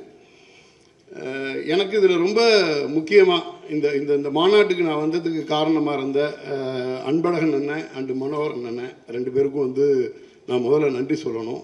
இது ஒரு மிகப்பெரிய வாய்ப்புன்னு நான் கருதுகிறேன். இப்படி ஒரு சமுதாய நோக்கம் கொண்ட சமுதாயத்தை சீர்திருத்தக்கூடிய விஷயங்களில் தொடர்ச்சியாக தங்களை ஈடுபடுத்தி கொண்டவர்கள் ஒரு அமைப்பாக ஒரு மாநில மாநாடு முதலாக வந்து பண்ணியிருக்காங்க. அதில் வந்து கலந்துக்கிறோம் அப்படிங்கிறது வந்து ரொம்ப சந்தோஷமான விஷயம். ஜென்ரலாக சொல்லுவாங்க, நண்பர்களாகி ரொம்ப நண்பர்களாகிட்டோம்னா உறவினர் போல் ஆகிட்டோம் அப்படின்னு சொல்லுவாங்க. அன்பழகனும் சரி, மனோகரனும் சரி, உறவினர்களாக வந்து எனக்கு நண்பர்கள் ஆனவங்க அப்படின்னு நினைக்கிறேன். ஏன்னா ஒரு நண்பருக்கு வந்து புரிதல் ரொம்ப முக்கியம். உறவினர் யார் வேணாலும் இருந்துடலாம், ஆனால் நண்பராக இருக்கிறதுக்கு புரிதல் ரொம்ப முக்கியம். உறவினராக வந்த ஒருத்தர் வந்து அவர்களுடைய புரிதல் வந்து எனக்கு வந்து ஒரு நண்பர்கள் போன்ற ஒரு நெருக்கத்தை கொடுத்துச்சு. அது மூலியமாக எனக்கு ஒரு மிகப்பெரிய வாய்ப்பாக ஏங்கல்ஸ் ராஜா அவர்களுடைய அறிமுகம் கிடச்சிச்சு. கிட்டத்தட்ட ஒரு மணிக்கணக்கில் உட்காந்து அவரோட உரையாடினேன். எப்படி சொல்கிறது, ஆச்சரியத்தில் நான் வந்து அவரை பார்த்துட்டு இருந்தேன். எப்படி ஒரு சின்ன வயசில் இந்த சமுதாயம் மேலே தொடர்ச்சியாக இந்த சமுதாயம் நல்லா இருக்கணும், இந்த சமுதாயத்துக்கு நம்மளோட பங்களிப்பை தரணும் அப்படின்னு ஒருத்தங்க வந்து யோசிக்கிறது வந்து ரொம்ப ஈஸியான விஷயம். அந்த யோசிக்கிற விஷயத்தை செயல்படுத்தணுங்கிறது வந்து ரொம்ப கடினமான விஷயம். அதுக்கு வந்து என்னென்னா, ஒட்டுமொத்த ஃபேமிலி வந்து ஒரு பெரிய சப்போர்ட் வேணும். அதுக்கு வந்து கூட இருக்கிறவங்க வந்து சரியான ஆட்கள் இருக்கணும். தன்னை முதல்ல வந்து முழுமையாக உணர்ந்து அடுத்தது சமுதாயத்தை உணர்ந்து சமுதாயத்தோட தேவை என்ன அப்படிங்கிறது வந்து ஒரு சின்ன வயசில் மெச்சூர்டாக அதை வந்து அணுகணும். அடுத்தது இவர் போய் யாரு கூட வந்து முதல்ல அசோசியேட் ஆகியிருக்காரு அப்படின்னு கேட்க போனால், நாம் பெரிதும் மதிக்கும் மாமனிதர் நம்மாழ்வார் ஐயாவை பற்றி சொன்னாங்க. அந்த நம்மாழ்வார் ஐயாவோட இவருடைய தொடக்கம், அதை எந்த அளவுக்கு அவர் வந்து சீரிய முறையில் எடுத்துகிட்டு வந்தார். எத்தனை பெரியவங்க நிறைய பேர் இருக்கும் பொழுது இவர் வந்து அந்த கொள்கையில் எந்த அளவுக்கு அவரோட ஒற்று போய் அவரோட எந்த அளவு சேர்ந்து நின்று உழைச்சிருந்தாருன்னா அவருடைய இணைந்து பயணிக்கக்கூடிய ஒரு வாய்ப்பு கிடைத்திருக்குங்கிறது வந்து எனக்கு வந்து உண்மையிலே ரொம்ப பெருமையாக இருந்துச்சு. நம்ம சார்ந்த ஒரு பகுதியிலேருந்து கிட்டத்தட்ட வந்து சமகாலத்தில் தான் இருந்திருப்போம். அவங்க வந்து இயற்கையையும் மண்ணையும் மக்களையும் நேசித்து ஒரு விஷயத்துக்குள்ளே வந்து ட்ராவல் ஆகி இந்த லெவலில் எடுத்துகிட்டு வந்திருக்காங்க. அதுக்கு பிறகு இது வந்து என்னென்னா, ஒரு மருந்தில்லாத உணவு அப்படிங்கிறதுலேருந்து தாண்டி மருந்தில்லாத மருத்துவத்துக்குள்ளரையும் வந்திருக்காரு. இதுக்கு ஒரு விஷன் வேணும். இந்த விஷன் வந்து கூட இருக்கிறவங்க ரொம்ப ரொம்ப முக்கியம். இதுக்கு வந்து ஒரு பில்லர் மாதிரி ஒரு பெரிய குரூப் இருந்து வேலை பார்த்துட்டு இருக்காங்கங்கிறது எனக்கு வந்து அவ்வளோ சந்தோஷமான விஷயமா இருந்துச்சு. ஏன்னா இன்னைக்கு வந்து நல்ல விஷயத்த செய்யணும்னு நினைக்கிறதே கஷ்டம். அது செய்யணும்னு நினைக்கிறத செய்கிறது வந்து அதை விட ரொம்ப கஷ்டமான விஷயம். இன்னைக்கு வந்து அக்கு சிகிச்சையாளர்கள் மாநாடு வந்து ஒரு தமிழ்நாடு அளவில் பண்ணுற அளவுக்கு வந்து ஒரு மக்கள் இயக்கமாக அதை எடுத்துகிட்டு வந்து அடுத்த கட்டத்தில் கொண்டாந்து நிப்பாட்டி இருக்காங்கங்கிறதே ரொம்ப ஒரு ஆச்சரியமான விஷயம். இது வந்து என்னென்னா, ஒட்டுமொத்தமாக இப்போ தமிழகத்தின் சில பகுதிகளில் பிரபலமாக்கப்பட்டிருக்கக்கூடிய இந்த அகவலிங்கிறது வந்து தமிழகம் பூரா ஒரு ஆலமரம் மாதிரி வளர்ந்து நிற்கணும். அதுக்கு இங்கே இருக்கக்கூடிய ஒவ்வொருத்தரும் உங்களுக்கான பங்களிப்பை வந்து இந்த அகவலிக்கு கொடுக்கணும். இது வந்து என்னென்னா, இது ஒரு ஆப்பர்ச்சுனிட்டி அப்படின்னு தான் எனக்கு தோணுது. நான் அவரோட இருந்து உரையாடிக்கிட்டு இருந்த நேரம் அகவலி பற்றி நான் தெரிஞ்சுக்கிட்ட விஷயங்களை வச்சு சொல்கிறேன். உங்களுக்கெல்லாம் என்னை விட எல்லாருமே எக்ஸ்பீரியன்ஸ் ஆனவங்க, அகவலியில் இருந்து நிறைய ஒர்க் பண்ணிக்கிட்டு இருக்கீங்க, மக்கள் நல பணியில் இருந்துக்கிட்டு இருக்கீங்க. நான் இதுக்கு வந்து புதியவன் தான். நான் வந்து எட்டியிருந்து அகவலி பற்றி கேட்டு தெரிஞ்ச ஒரு ஆள் தான். ஆனால் அகவலியோட பெருமையை வந்து என்னால் உணர முடியுது. என்னால் வந்து என்னென்னா, அந்த அகவலியோட செயல்பாடு, அதுக்குள்ளே இருக்கக்கூடிய மனிதர்கள், அவங்களோட நோக்கம் என்ன அப்படிங்கிறது வந்து எனக்குள்ளே வந்து ஒரு பிரமிப்பையும் ஒரு பெருமையையும் ஏற்படுத்துது. அகவலிக்குள்ள நீங்களும் ஒரு பார்ட்டாக இருக்கீங்கன்னா அது மிகப்பெரிய ப்ரைடான விஷயம். அதை வந்து நீங்கள் வந்து இந்த அகவலியை வந்து அடுத்தடுத்த கட்டத்துக்கு எடுத்து சொல்கிறதுக்கு வந்து நீங்கள் வந்து ஒரு எஃகு பில்லர் மாதிரி கூட நிற்கணும்.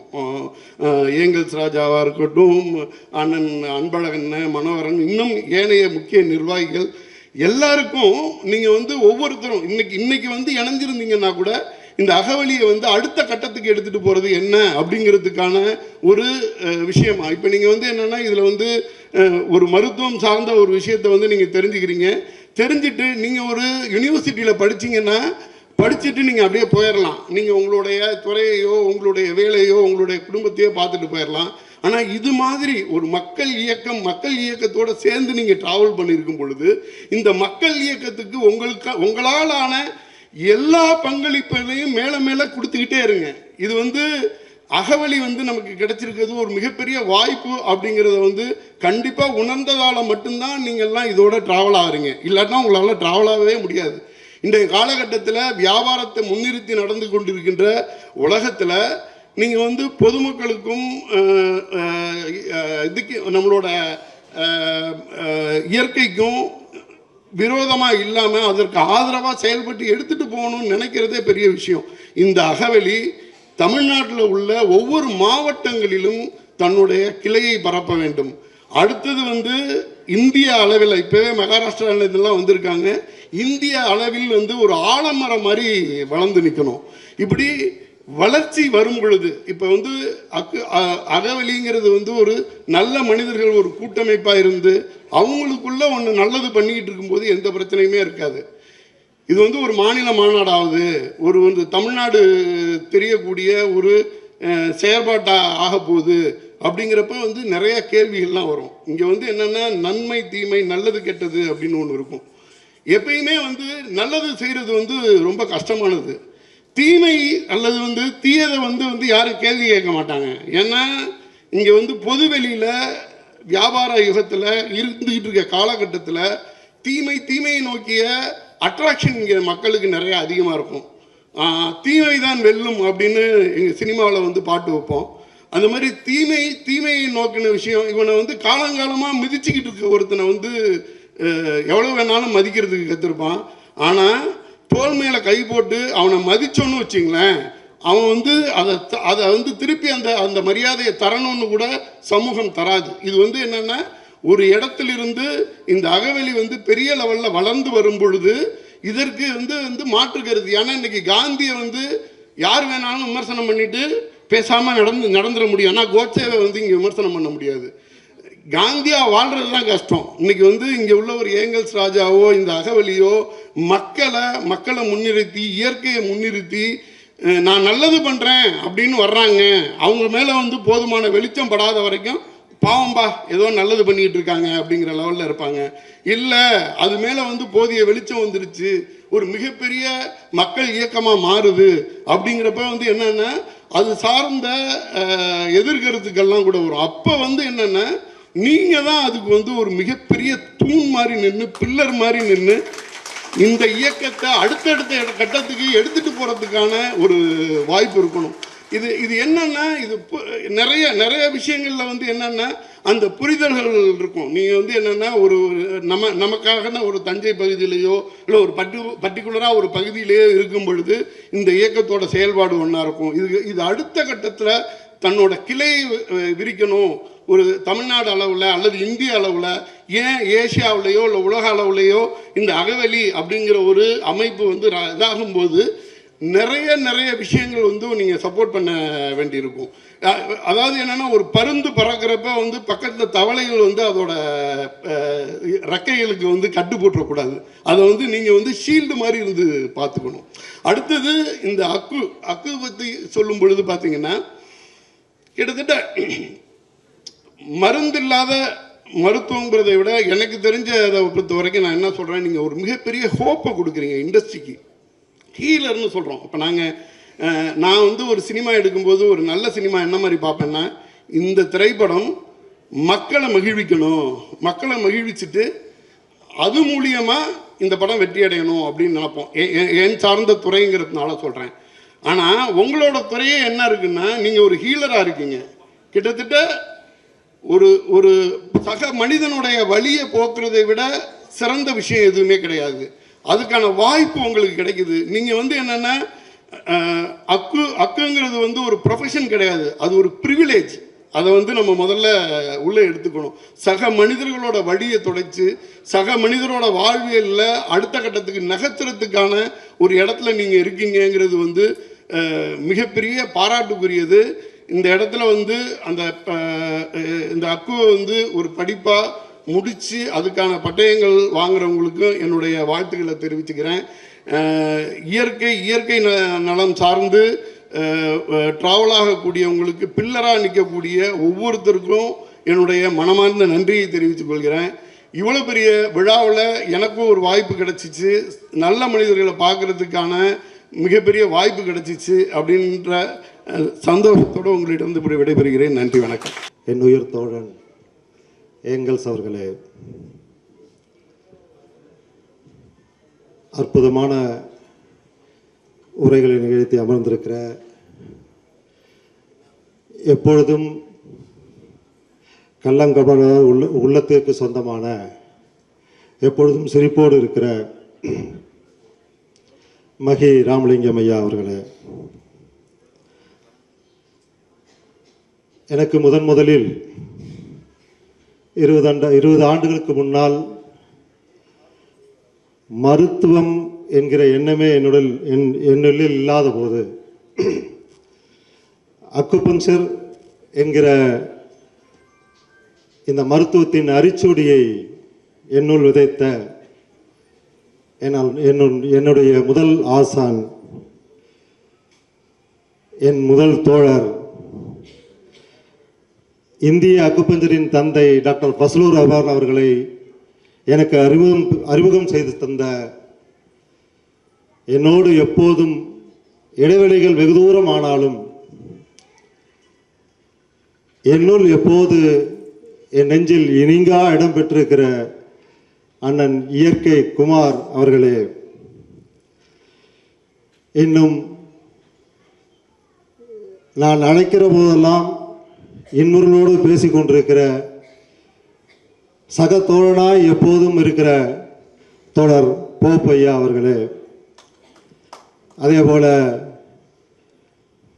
டாக்டர் சகோதரர்கள் என்பதை போல எப்பொழுதும் ஏங்கல்ஸ் இருக்கும் இடத்தில் அஜய் இருப்பார், அஜய் இருக்கிற இடத்தில் ஏங்கல்ஸ் இருப்பார் என்பதை போல அவரோடு தோளோடு தோள் நின்று பயணித்து கொண்டிருக்கிற தோழன் அஜய் ராஜா அவர்களே, இன்னும் இந்த மாநாட்டை வெகு சிறப்பாக நடத்தி கொண்டிருக்கிற அகவெளி வாழ்வியல் நடுவத்தின் குடும்பத்தார்களே, அதன் உறுப்பினர்களே, உங்கள் அனைவருக்கும் நான் சார்ந்திருக்கிற சாந்தம் அக்குபஞ்சர் அகாடமியின் சார்பாக, எங்கள் குழுவின் சார்பாக உங்களுடன் வாழ்த்துக்களையும் வணக்கங்களையும் தெரிவித்துக் கொள்கிறேன். அதாவது குருவுக்கும் சிஷியனுக்கும் உள்ள இடைவெளி உள்ள தொடர்பு என்னங்கிறத இப்போ அழகாக வெளிப்படுத்தி போயிட்டார் இயற்கை குமார் ஐயா. உண்மையிலேயே அழைப்புதலை பார்த்தபோது எனக்கு அனுப்பி வைத்தார் ஏங்கல்ஸ் ராஜா. அப்பொழுது அந்த அழைப்பை பார்த்த உடனே அதில் தோழர் என்று குறிப்பிட்டிருந்தது. அது என்னுடைய சக ஈழர்களுக்கு நான் அனுப்பி வைத்தேன். அது விளக்கம் தானே, எல்லாத்துக்கும் அனுப்பி வைக்கணும்ல, நம்மளை வேற கூப்பிட்டுருக்குறாங்க மாநாட்டுக்கு. இவருக்கு மகிராமலிங்கையா போல இயற்கை குமார் சாரெல்லாம் இருக்கிற தோழர்கள்லாம் இருக்கிற இந்த மாநாட்டுக்கு என்ன எழுதியிருக்கிறார்கள் மதிப்பளித்து. அப்போ இது நமக்குள்ள ஒரு பெருமை தானே. உடனே எல்லாத்துக்கும் அனுப்பிச்சேன். அப்போ என்னுடைய சக ஹீலர் தோழர் அவர் என்ன சொன்னார்னா, அவரும் வந்திருக்கிறார், அவருக்கும் தெரியும். அவர் சொன்னார், எல்லாத்துக்கும் ஹீலர்னு போட்டிருக்காங்க, உங்களை மட்டும் தோழர்னு போட்டிருக்காங்க, ஏன் உங்களையும் ஹீலர்னு போட்டிருக்கலாம் இல்லையா அப்படின்னு கேட்டார். உண்மையானவே அப்படி நமக்கு தோணுமா இல்லையா? ஹீலர் அப்படின்னா அந்த ஹீலருக்கான குவாலிட்டியை அவர் புரிஞ்சுக்கிறார். ஹீலர்னா தான் மதிப்பளியது. இப்போ இயற்கை குமார் ஐயா சொன்னதை போல ஹீலர் வேறு தோழர் வேறு இல்லை.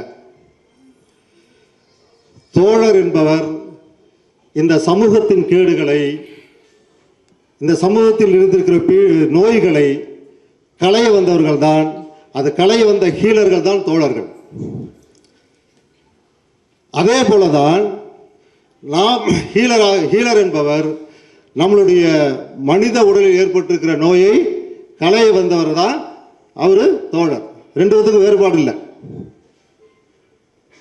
ஒரு சாகித்ய அகாதமி விருது பெற்ற யஷ்பால் சிங் அப்படின்னு ஒருத்தர் இருக்கார். யஷ்பால் சிங் பெரும்பாலோருக்கு தெரிந்திருக்க வாய்ப்பில்லை. பகத்சிங்கினுடைய உற்ற தோழன். அவர் ஒரு காம்ரேட் அப்படின்னு ஒரு நாவல் எழுதுகிறார். காம்ரேட் அப்படிங்கிற ஒரு நாவல், சின்ன நாவல். வாய்ப்பு கிடைக்க வாய்ப்பு இருந்தால் வாங்கி படியுங்கள். அந்த காம்ரேட்டுங்கிற நாவலில் கீதா என்கிற பெண் ஒரு சமூக சேவையாக சமூகத்தில் நடக்கிற அட்டூழியங்களை விஷயங்களை அவள் களைய முற்படுகிறார். அதற்காக அவர் போராடுகிறார். அப்போ அந்த கீதா என்கிற அந்த அழகு பெண்ணை எப்படியாவது அடைய வேணும்னு சொல்லி ஒரு பையன், ஒரு வாலிபன் துடிக்கிறான். ஆனால் அவள், அந்த பெண் தொடர்ச்சியாக அவனை சாதாரணமாக ஒரு நண்பனாக பாவித்து, தோழனாக பாவித்து, அவனை தோழன் என்று அழைத்து இறுதி வரை அவள் கொண்ட கோட்பாடிலே அவள் பயணிக்கிறான். அப்படி பயணிக்கிற போது இறுதியாக அவன் எவ்வளவு முயற்சித்தும் அவன் நினைத்ததை அடைய முடியாமல் இறுதியில் அவள் தேர்வெடுத்த பாதையிலேயே அவன் பயணிக்கிறான். இறுதியில் அவன் சொல்கிறான், காம்ரேட் என்று அழைக்கிறான். அப்படி அந்த நாவல் முடிகிறது. அப்போ ஒரு சமூகம் நோக்கம் கொண்ட, ஒரு சமூகத்தில் ஒரு மாற்றத்தை விரும்புகிற, இந்த சமூகத்தில் பீடித்திருக்கிற நோய்களை அட்டுழியங்களை எதிர்க்கிற யாரெல்லாம் குரல் கொடுக்கிறார்களோ அவர்களெல்லாம் காம்ரேட் என்று அழைக்கப்படுகிறார்கள். இது ஒரு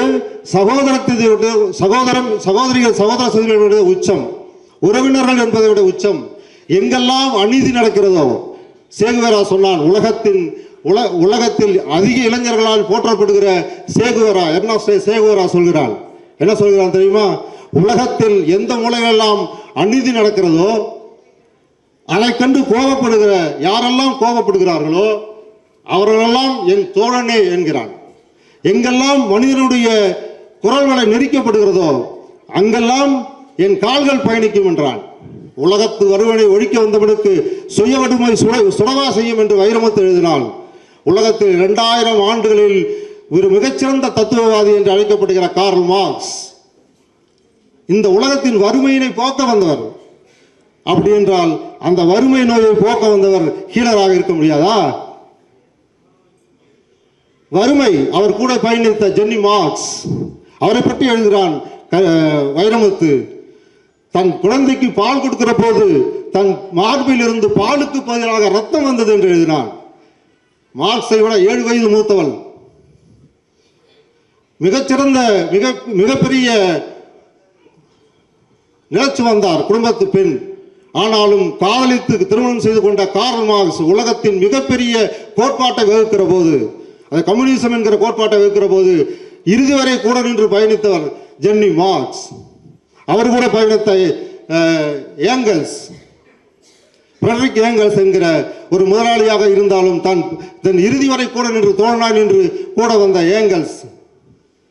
இன்னும் சொல்ல போனால் பாலுக்கு ஏங்காத குழந்தையும் கல்விக்கு ஏங்காத மாணவனும் வேலை தேடாத இளைஞன் இருக்கிற இந்தியாவை நான் கனவு காண்கிறேன் என்றான் பகத்சிங் சொன்னான். பகத்சிங்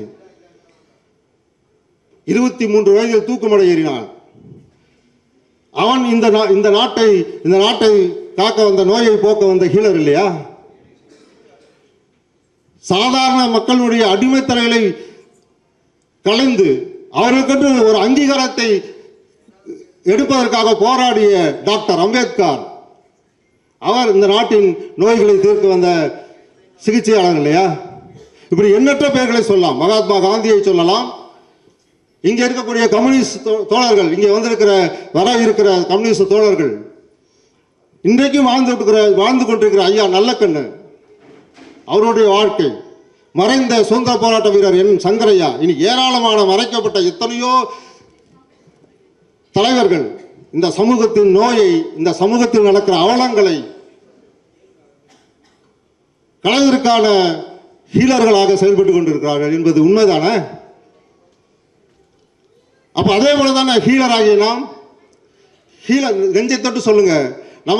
இதுக்கு முன்னாடி கார்ப்பரேட் அக்குபஞ்சர் என்கிற மருத்துவத்திற்கு வருவதற்கு முன்னாடி கார்ப்பரேட் நிறுவனங்கள் என்ற வார்த்தையை நம்ம எங்கேயாவது நம்ம உச்சரித்திருக்கிறோமா? கார்ப்பரேட் நிறுவனங்கள் என்ற வார்த்தையை எங்கேயாவது உச்சரித்துக்கிறோமா? மருந்து கம்பெனிகள் செய்கிற அட்டுழியத்தை எங்கேயாவது நம்ம பேசியிருக்கிறோமா? இந்த அக்குபஞ்சர் மருத்துவத்திற்கு வந்த பிறகுதான் நாம் உடலை பற்றி பேசுகிற போது இந்த சமூகத்தில் நடக்கிற அவலங்களை நாம் பேசணும். உண்மையா இல்லையா?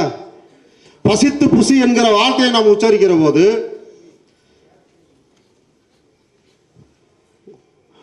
ஒரு நேரம் உண்டால் யோகி, 2 நேரம் உண்டால் போகி, 3 நேரம் உண்டால்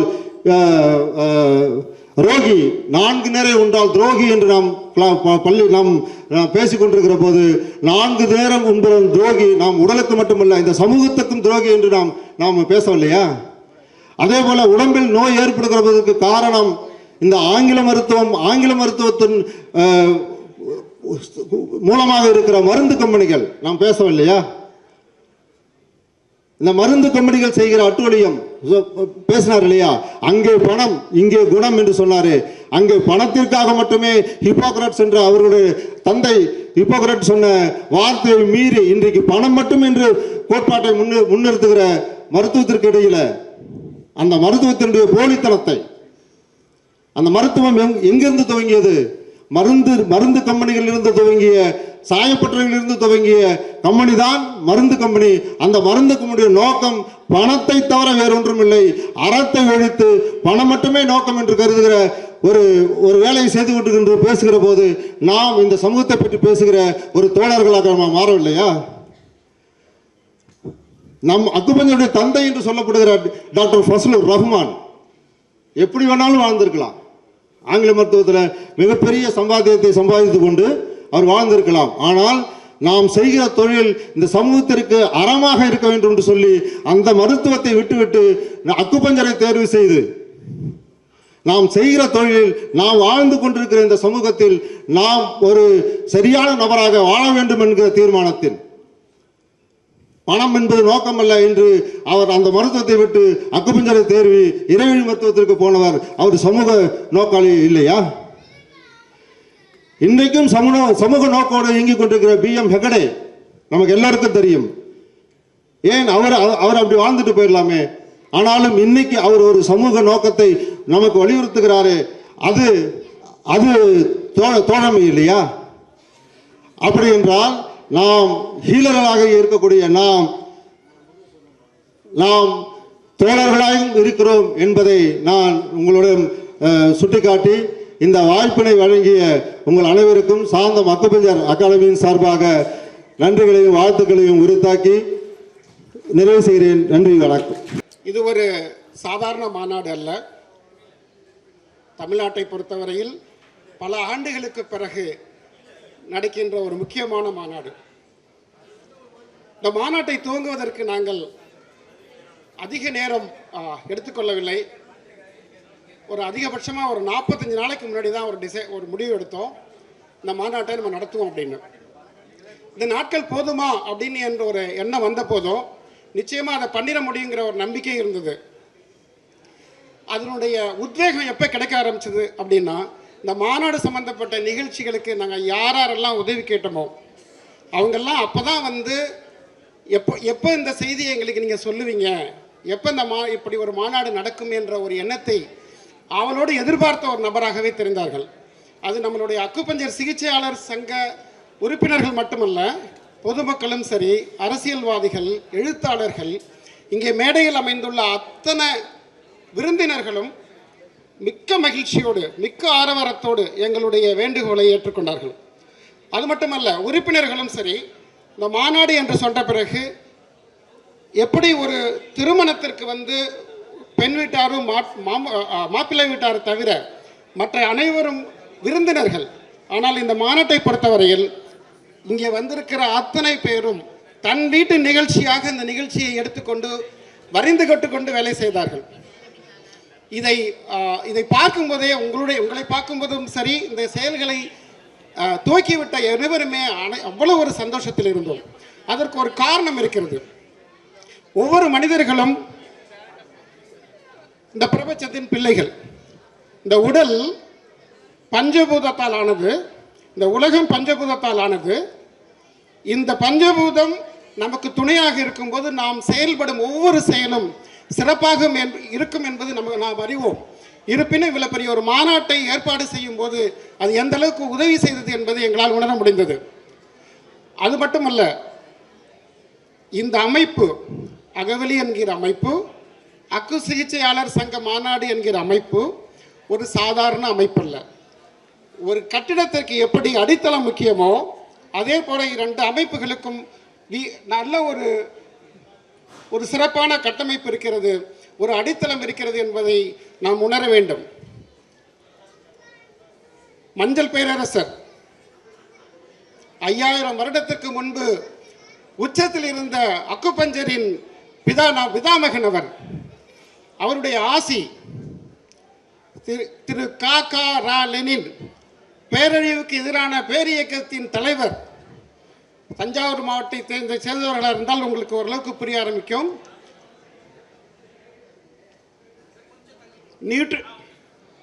நியூட்ரினோ போன்ற பல கொடுமையான சட்டத்திட்டங்கள் தஞ்சாவூர் மாவட்டத்தை வேளாண்மையை அழிக்க தயாராக இருந்தது. அப்போது ஒரு பேரியக்கத்தை இயக்கி அதனுடைய தலைவராக இருந்த காக்கா லெனின் அவர்களுடைய வழிகாட்டுதல். ஒரு சின்ன உதாரணத்தை சொல்லி அடுத்த நபரை நான் சொல்ல விரும்புகிறேன். நம்மாழ்வார் அவர்கள் ஐயாவை பற்றி உங்களுக்கு எல்லாருக்குமே தெரியும். நான் புதாக அவரை பற்றி ஏதாவது அறிமுகப்படுத்த முயற்சி செய்தால் நான் வெற்றி பெற வாய்ப்பில்லை. என்னால் என்னை விட உங்கள் எல்லாருக்கும் நம்மாழ்வார் அவரை பற்றி நல்லாவே தெரியும். ஒரு குருமார் ஒருத்தர் இருந்தார். அவரிடம் 50 சீடர்கள் இருந்தார்கள். 50 சீடர்களையும் அவர் ஒரு வருடம் பயிற்சி அளித்த பிறகு தனக்கு உண்மையான ஒரு வாரிசாக சீடராக அமைப்பதற்காக அவருக்கு ஒரு தேர்வு வைத்தார். அதில் என்ன சொன்னாரா, உங்கள் 50 பேருக்கு ஆளுக்கு ஒரு லட்டு கொடுப்பேன், அந்த லட்டை போய் நீங்கள் யாருக்கும் தெரியாமல் சாப்பிட்டு வரணும்னு சொன்னாராம். ஒரு வருட பயிற்சிக்கு பிறகு இவங்க எல்லாரும் போய் என்ன பண்ணியிருக்காங்க, 49 பேர் அதை யாரும் பார்க்காம மறைந்திருந்து சாப்பிட்டுட்டு வந்துட்டாங்க. ஒரே ஒருத்தர் மட்டும் சொன்னாராம், என்னால் மறைஞ்சு சாப்பிட முடியல, இந்த பிரபஞ்சம் பார்த்துட்டு இருக்கு, இந்த பஞ்சபூதம் பார்த்துக்கிட்டு இருக்கு. அப்போ தான் அவருக்கு தெரிஞ்சுதான், இந்த ஒருவன் தான் என்னுடைய சீடனாக இருக்க முடியும், இந்த உலகத்தை அறிந்தவனாக இருக்க முடியும், இந்த வாழ்க்கையை அறிந்தவனாக இருக்க முடியும் என்று முடிவெடுத்தாராம். நம்மாழ்வார் அவர்கள் எவ்வளவோ நபர்கள் எவ்வளவோ அவர் கூட பயணம் செஞ்சிருந்தாலும் நமது அகவலியின் அமைப்பின் தலைவரும் நமது அக்குபஞ்சர் சிகிச்சையாளர் சங்க தலைவருமான திரு ஏங்கல்ஸ் ராஜா அவர்களை தனது வாரிசாக அறிவித்தார் என்பது உங்களுக்கு அதிகமான பேருக்கு தெரியும். எனவே இந்த அக்குபஞ்சர் சிகிச்சையாளர் சங்கம் ஒரு சாதாரண கட்டமைப்பு சேர்ந்தது அல்ல. நாம் தொடங்கி 2-3 வருடங்களே ஆகிறது. இந்த 3 வருஷத்துலேயே நம்ம இப்போ ஒரு மாநாடு நடத்துகிற அளவுக்கு வளர்ந்துருக்கோம். எல்லாராலும் இங்கே சேர முடியல, ஏன்னா குறுகிய காலம். அதனால் இந்த அளவுக்கு இந்த மாநாடு இருந்தது. நிச்சயமாக அடுத்தடுத்த மாநாடுகள் எங்கே செல்லும் என்பதில் எங்களுக்கு எந்த மாற்றமும் இல்லை. அடுத்ததாக திரு ஐயா ஃபஸ்லுர் ரஹ்மான் அவர்கள் தானே நம்மளுடைய அக்குபஞ்சரின் தந்தை இந்தியாவுக்கு என்று அழைக்கிறோம். இவர்கள் 4 வழிகாட்டுதலும் திரு ஏங்கல்ஸ் ராஜா அவர்களுடைய தலைமையும் அவருடைய புதல்வர் அஜய் ராஜா அவர்களது துணையும் மற்றும் நாம் அனைவரும் சேர்ந்து உருவாக்கப்பட்ட நம்மள் அனைவரும் ஒவ்வொருவரும் இதில் நேரடியாகவும் மறைமுறையாகவும் ஆதரவு கொடுப்பதற்கு நிறைய பேர் இருக்கிறார்கள். இதை நாங்கள் எப்போது உணர்ந்தோம் என்றால், இந்த மாநாட்டிற்காக நாங்கள் போய் ஒவ்வொருத்தரையும் அழைக்கும் போது ஒருவர் கூட வரவில்லை என்றோ முயற்சி தான் செய்தார்கள். யாரும் வரவில்லை என்று சொல்லவே இல்லை. பொருளாதாரம் நாங்கள் எதிர்பார்த்ததை விட அனைவரும் வழங்க தயாராக இருந்தார்கள். அப்போது இது என்ன தெரிந்தது என்றால், அங்கங்கு அக்குபஞ்சர் என்கிற அமைப்பினுடைய அக்குபஞ்சர் என்கிற விஷயத்தினுடைய அதனுடைய ஆழத்தை அனைவரும் உணர்ந்திருக்கிறார்கள். எப்படி கோலம் புள்ளி புள்ளியாக இருக்குமோ அதை நம்ம தொடர்ந்து அதை அதை அதை இணைக்கும் போது அது கோலமாக மாறுமோ, எப்படி மலர்ந்து வருமோ, அதே போல தான் இந்த மாநாடும் இந்த அமைப்பும் இந்த சங்கமும் அனைவரும் இந்த உணர்வுகளை இருக்கிறவர்கள் அனைவரையும் ஒன்று சேர்த்து அதற்கு ஒரு முகம் கொடுத்து இதை ஒரு சிறப்பான ஒரு இயக்கமாக இன்றல்ல 10 வருடம் அல்ல 100 வருடம் அல்ல, இந்த உலகம் மாத்திரை மருந்துகளை விட்டு இனிமேல் மாத்திரை மருந்துகளே தேவையில்லை. இந்த உடலை புரிந்தவன், பஞ்சபூதத்தை புரிந்தவன், நான் இந்த பிரபஞ்சத்தின் ஒரு அங்கம் என்பதை புரிந்தவன் என்கிற நிலையை இந்த உலகம் அடைகிற வரையும் இந்த சங்கம் தன்னுடைய பணியை தொடரும். அந்த நிலையை போய் சேருகிற வரையும் இந்த சங்கம் தன்னுடைய பணியை நிறைவேற்றும் என்பதை நிச்சயமாக முழு நம்பிக்கையோட கூறி இங்கு வந்திருக்கிற ஒவ்வொருவரையும், சிரமப்பட்டு நீங்கள் வெளியூர்கள் எல்லாம் வந்திருக்கிறீர்கள், விருந்தினர்கள் வந்திருக்கிறார்கள், உங்கள் அனைவரையும் அன்புடன் வரவேற்று என்னுடைய துவக்க வரையை நிறைவு செய்கிறேன். நன்றி. அழைத்த ஏங்கல்ஸ் ராஜா அவர்களுக்கு என்னுடைய முதல்கண் மனமார்ந்த வாழ்த்துக்கள், நன்றிகள். இந்த அக்குபஞ்சரை ஃபாலோ பண்ணிகிட்டு இருக்கிற என் அக்குபஞ்சர் சொந்தங்கள் அனைவருக்கும் என்னுடைய மனமார்ந்த வாழ்த்துக்களும் காலை வணக்கங்களும்.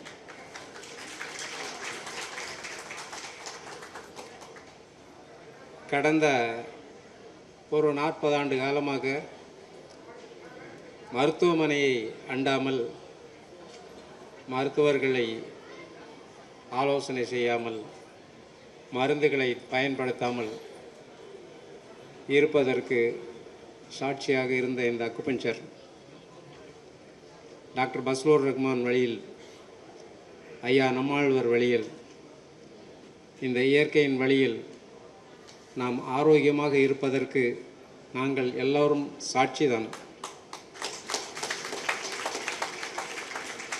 இந்த சாட்சி நம்மோடு போய்விடக்கூடாது என்ற ஆதங்கத்தில்தான் ஒவ்வொரு அக்குபஞ்சரிஸ்டுகளும் உருவாக்கி கொண்டு இருக்கிறோம். இந்த ஆரோக்கியத்தை உலகளவு கொண்டு செல்ல வேண்டிய பொறுப்பு நம் ஒவ்வொருவருக்கும் இருக்கிறது. அதற்கு நாம் இந்த கூடலில் ஒரு முன்முடிவு எடுத்துக்கொள்ள வேண்டும். இதை என்னால் இயன்றவரை எடுத்து செல்லக்கூடிய பொறுப்பு எனக்கு இருக்கிறது. அதில் நான் ஒரு நாளும் தவற மாட்டேன் என்று மன உறுதியை எடுத்துக்கொள்ள வேண்டும்.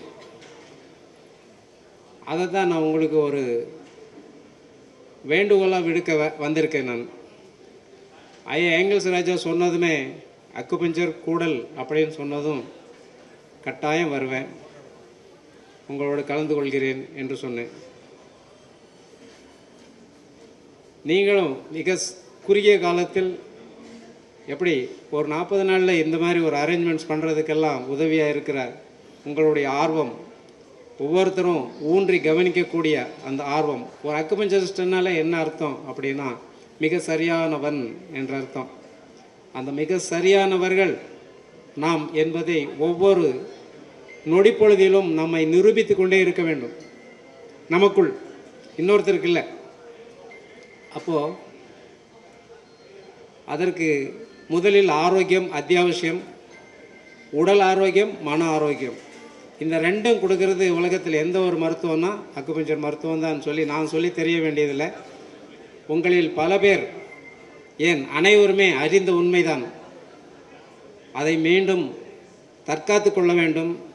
அதை மேலும் மேலும் வளர்வதற்கு நம்மால் என்ன முயற்சிகளை செய்ய முடியுமோ, கல்விக்கூடங்களில், தொழிற்சாலைகளில், மக்கள் கூடும் இடங்களில் எல்லாம் இதை பற்றிய ஒரு பேச்சு, இதை பற்றிய ஒரு விளக்கம், இதை பற்றிய ஒரு கல்வி கொடுத்த வண்ணமே இருக்க வேண்டும். இல்லைன்னா பயனாளிகள் மட்டுமே அறிந்திருப்பார்கள். பயனாளிகளை உருவாக்குவதற்கு நாம் செய்ய வேண்டிய வேலை என்னவென்றால், இன்றைய விரைவான காலகட்டத்தில் நாம் இதை பற்றிய எடுத்து சொல்ல வேண்டிய பொறுப்பு நம் ஒவ்வொருவருக்கும் இருக்கிறது.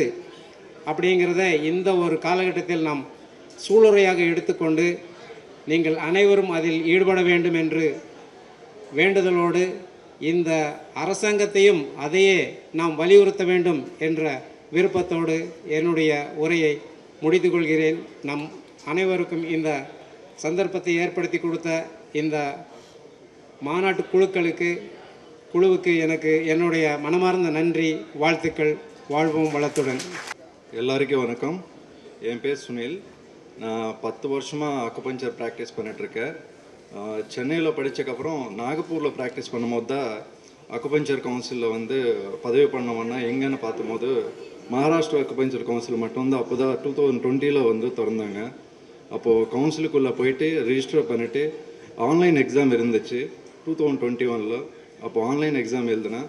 அதுக்கப்புறம் தான் அவங்களுக்கு கூட ட்ராவல் பண்ணும்போது இப்போது சென்ட்ரல் கவர்மெண்ட்டில் வந்து அக்குபஞ்சருக்கான ஒரு தனி வந்து ஒரு கவுன்சில் வந்து ஏற்பாடு பண்ணுறதுக்கு ரெடியாகிட்டு இருக்காங்க. அதனால தான் அதுலேருந்து ஹெட் யாருமே வர முடியலைனால நான் வந்திருக்கேன். முதல்ல ஒரு விஷயம் சொல்லணும்னா, இங்கிலீஷ் அண்ணா இந்த வாய்ப்பு கொடுக்கறதுக்கு ரொம்ப நன்றி. அண்ணாவோட கிளினிக் வந்து 2015 போயிட்டு இருக்கும்போது நிறைய கூட்டம் இருக்கும். என்ன இவ்வளோ கூட்டம் பார்க்குறாரு அப்படின்னும் போது தான் அக்குபஞ்சர் மேலே ரொம்ப இன்ட்ரெஸ்ட் வந்துச்சு. அதுக்கப்புறம் தான் தொடர்ந்து ஒரு 10 இயர்ஸாக அக்குபஞ்சர் வந்து ஆந்திராவில் தான் பண்ணிகிட்ருக்கேன். இந்த வாய்ப்பு கொடுக்கறதுக்கு ரொம்ப நன்றி. எல்லாருக்கும் வணக்கம். எனக்கு தெரிந்த பழைய முகங்களுக்கும் புதிய முகங்களுக்கும் ஒருமுகமாக வணக்கத்தை தெரிவித்துக் கொள்கிறேன்.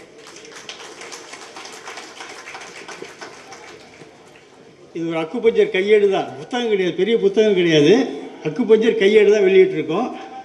அந்த கையேட்டில் சில கவிதைகள் நான் வாசிக்கிறேன்.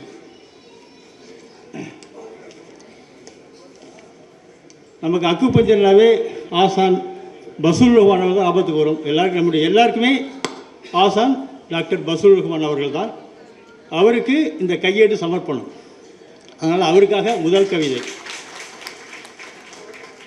டாக்டர் பசூலுர் ரஹ்மான் அவருக்கான சமர்ப்பண கவிதை. டாக்டர் பசூலுர் ரஹ்மான் கர்த்தருக்கு பிறகு டாக்டர் பசூலுர் ரஹ்மான் கர்த்தருக்கு பிறகு தொடு சிகிச்சையை கற்பித்த சித்தறிவர். டாக்டர் பசூலுர் ரஹ்மான் கர்த்தருக்கு பிறகு தொடு சிகிச்சையை கற்பித்த சித்தறிவர். இவர் அறிமுகப்படுத்திய தொடு சிகிச்சை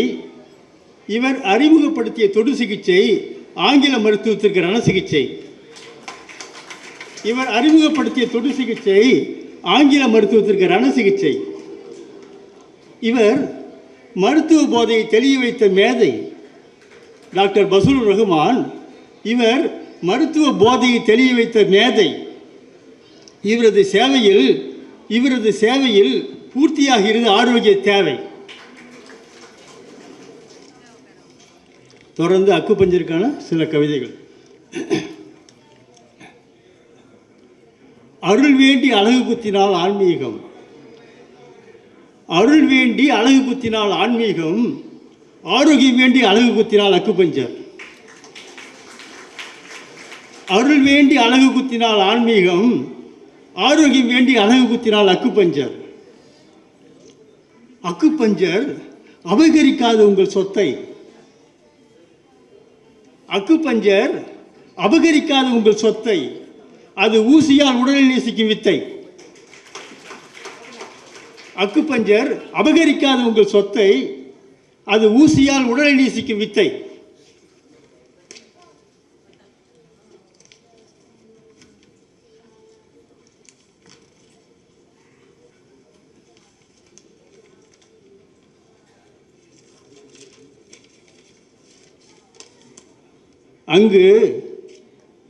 அங்கு தொட்டதற்கெல்லாம் பணம். அங்கு தொட்டதற்கெல்லாம் பணம். இங்கு தொட்டதற்கெல்லாம் குணம். அங்கு தொட்டதற்கெல்லாம் பணம். இங்கு தொட்டதற்கெல்லாம் குணம். தொடு சிகிச்சை. சுட்டும் விரலால் இறகாக தொட்டால் உடலில் சிறகாக விரியும் பிரபஞ்ச சக்தி. சுட்டும் விரலால் இறகாக தொட்டால் உடலில் சிறகாக விரியும் பிரபஞ்ச சக்தி. அக்குபஞ்சர் மருத்துவம் அக்குபஞ்சர் மருத்துவம் உடலுக்கு செய்யாத வஞ்சம். அக்குபஞ்சர் மருத்துவம் உடலுக்கு செய்யாத வஞ்சம். அது நோயாளிகளுக்கு உறவாடும் நெஞ்சம். அன்பு அன்பு தேடுவோரை அழகாக்கி விடுகிறது. அன்பு தேடுவோரை அழகாக்கி விடுகிறது. அக்குபஞ்சர் நாடுவோரை நலமாக்கி விடுகிறது.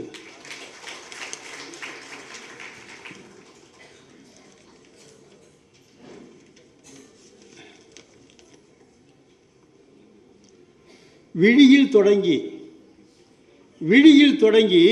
இதயத்தை தொட்டால் அது காதல். விழியில் தொடங்கி இதயத்தை தொட்டால் அது காதல். இதயத்தில் தொடங்கி விரலால் தொட்டால் அது அக்குபஞ்சர்.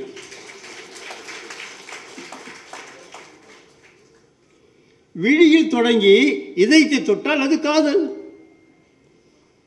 இதயத்தில் தொடங்கி விரலால் தொட்டால் அது அக்குபஞ்சர்.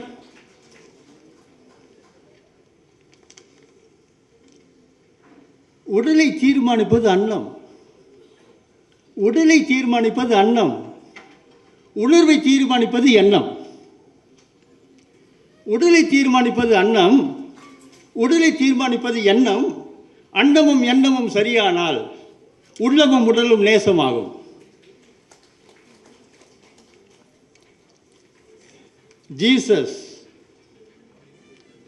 ஜீசஸ் உலகின் முதல் தொடு சிகிச்சையாளர். ஜீசஸ் உலகின் முதல் தொடு சிகிச்சையாளர். நீங்கள் அக்குபஞ்சர் கற்றுக்கொண்டால் உங்களுக்குள் உள்ள ஜீசஸ் உயிர் தெழுவார். நீங்கள் அக்குபஞ்சர் கற்றுக்கொண்டால் உங்களுக்குள் உள்ள ஜீசஸ் உயிர் தெழுவார்.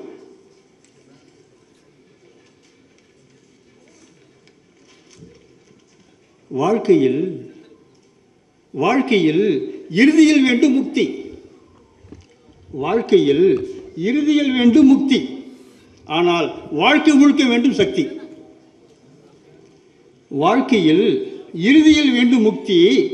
ஆனால் வாழ்க்கை முழுக்க வேண்டும் சக்தி. சக்தி பெற ஒரே யுக்தி. சக்தி பெற ஒரே யுக்தி அக்குபஞ்சரிடம் காட்டு பக்தி.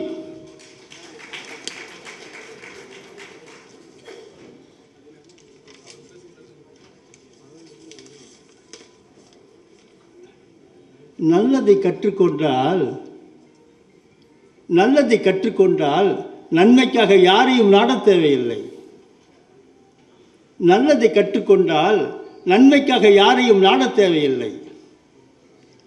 நீச்சலை கற்றுக்கொண்டால் அது உங்கள் தன்னியல்பாகிவிடும். நீச்சலை கற்றுக்கொண்டால் அது உங்கள் தன்னியல்பாகிவிடும். யோகாவை கற்றுக்கொண்டால் அது உங்கள் தன்னியல்பாகிவிடும். அக்குபஞ்சரை கற்றுக்கொண்டால் ஆரோக்கியம் உங்கள் தன்னியல்பாகிவிடும். அக்குபஞ்சரை கற்றுக்கொண்டால் ஆரோக்கியம் உங்கள் தன்னியல்பாகிவிடும். நீர் மின் சக்தி, அனல் மின் சக்தி, அணு மின் சக்தி. நீர் மின் சக்தி, அனல் மின் சக்தி, அணு மின் சக்தி இவையெல்லாம் பொருள் சக்தியின் அறிவியல். ஆனால் அக்குபஞ்சர் உயிர் சக்தியின் அறிவியல். புரிந்து கொண்டால் ஆரோக்கிய வாழ்வியல்.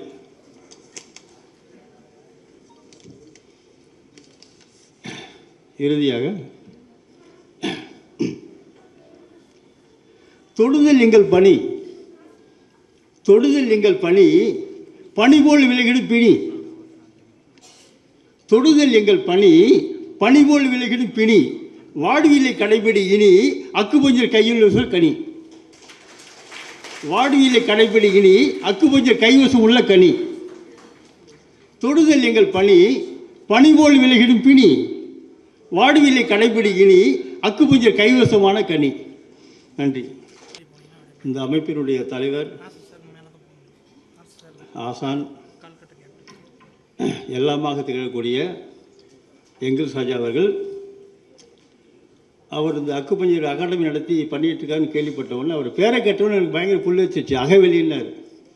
இல்லைங்க, அகவெளின்னு பேரை கூட எனக்கு பொறாமல் வந்துருச்சு. நாம் இப்படி ஒரு பேரை செலக்ட் பண்ண விட்டுடுவேன். இல்லை, ஏன்னாக்கா அக ஒளியை என்னதுங்க, ஒவ்வொரு மனிதருக்குள்ளாரையும் இருக்கக்கூடிய அக ஒளியை ஏற்படுத்தக்கூடியது அக்குபஞ்சர் மட்டும்தான். அதுக்கு மிக பொருத்தமான பேர் அகவெளி என்பது. மிக மிக பொருத்தமான பேர். அகவெளி மூலமாக அக ஒளியை ஏற்படுத்தக்கூடிய ஒரு அற்புதமான பணியை நாம் எல்லாரும் செஞ்சுக்கிட்டு இருக்கோம் அக்குபஞ்சர் மூலமாக. அப்புறம் நிறைய பேர் கேட்டாங்க, இந்த இன்விடேஷன் பார்த்து கேட்டாங்கன்னா, ஒரு அரசியல்வாதிகளாக இருக்கிறாங்க, மார்க்சியவாதிகளாக இருக்கிறாங்க, தோழர்களாக இருக்காங்க. ஹீலர்ஸ் மகாநாட்டில் தோழர்கள், ஹீலர்ஸ் மகாநாட்டில் தோழர்கள், என்னது இது அப்படிங்கிறது. ஹீலர்ஸ் மகாநாட்டில் தோழர்கள் தான் இருப்பாங்க. ஏன்னாக்கா தோழர்களுக்கும் ஹீலர்களுக்கும் நிறைய ஒற்றுமைகள் இருக்கிறது. தோழர்களுக்கும் ஹீலர்களுக்கும் நிறைய ஒற்றுமைகள் இருக்கிறது. தேசத்தின் நலனுக்காக பாடுபடுபவர்கள் தோழர்கள், தேசத்தின் நலனுக்காக பாடுபடுபவர்கள் தோழர்கள், தேகத்தின் நலனுக்காக பாடுபடுபவர்கள் ஹீலர்கள். தேசத்தின் நலனுக்காக பாடுபடுபவர்கள் தோழர்கள், தேகத்தின் நலனுக்காக பாடுபடுபவர்கள் ஹீலர்கள். உலகில் வர்க்க முரண்களை நீக்குவது தோழர்களுடைய பணி. உலகில் வர்க்க முரண்களை நீக்குவது தோழர்களுடைய பணி. உடலில் சக்தி முரண்களை நீக்குவது ஹீலர்களுடைய பணி. உடலில் சக்தி முரண்களை நீக்குவது ஹீலர்களுடைய பணி. அதனால் தோழர்களுக்கும் ஹீலர்களுக்கும் நிறைய ஒற்றுமைகள் இருக்கிறது, ஏகப்பட்ட ஒற்றுமைகள் இருக்கிறது. நிறைய விவரிச்சுட்டு போகலாம். நீங்கள் எந்த கட்சியில் வேணால் இருக்கலாம், திமுகவில் இருக்கலாம், அதிமுகவில் இருக்கலாம், நாம் தமிழர் கட்சியில் இருக்கலாம், எந்த கட்சியில் வேணால் இருக்கலாம். ஆனால் அரசியலை புரிந்து கொள்ள ஒரு மார்க்சிய பார்வை தேவை. நீங்கள் எந்த வாழ்வியல் வேணால் இருக்கலாம், எந்த கட்சியில் வேணால் இருக்கலாம், எந்த மாதிரியான சமூகத்தில் வேணால் இருக்கலாம். ஆனால் அரசியலை சரியாக புரிந்து கொள்ள, அரசியலை புரிந்து கொள்ள மார்க்சிய பார்வை தேவை.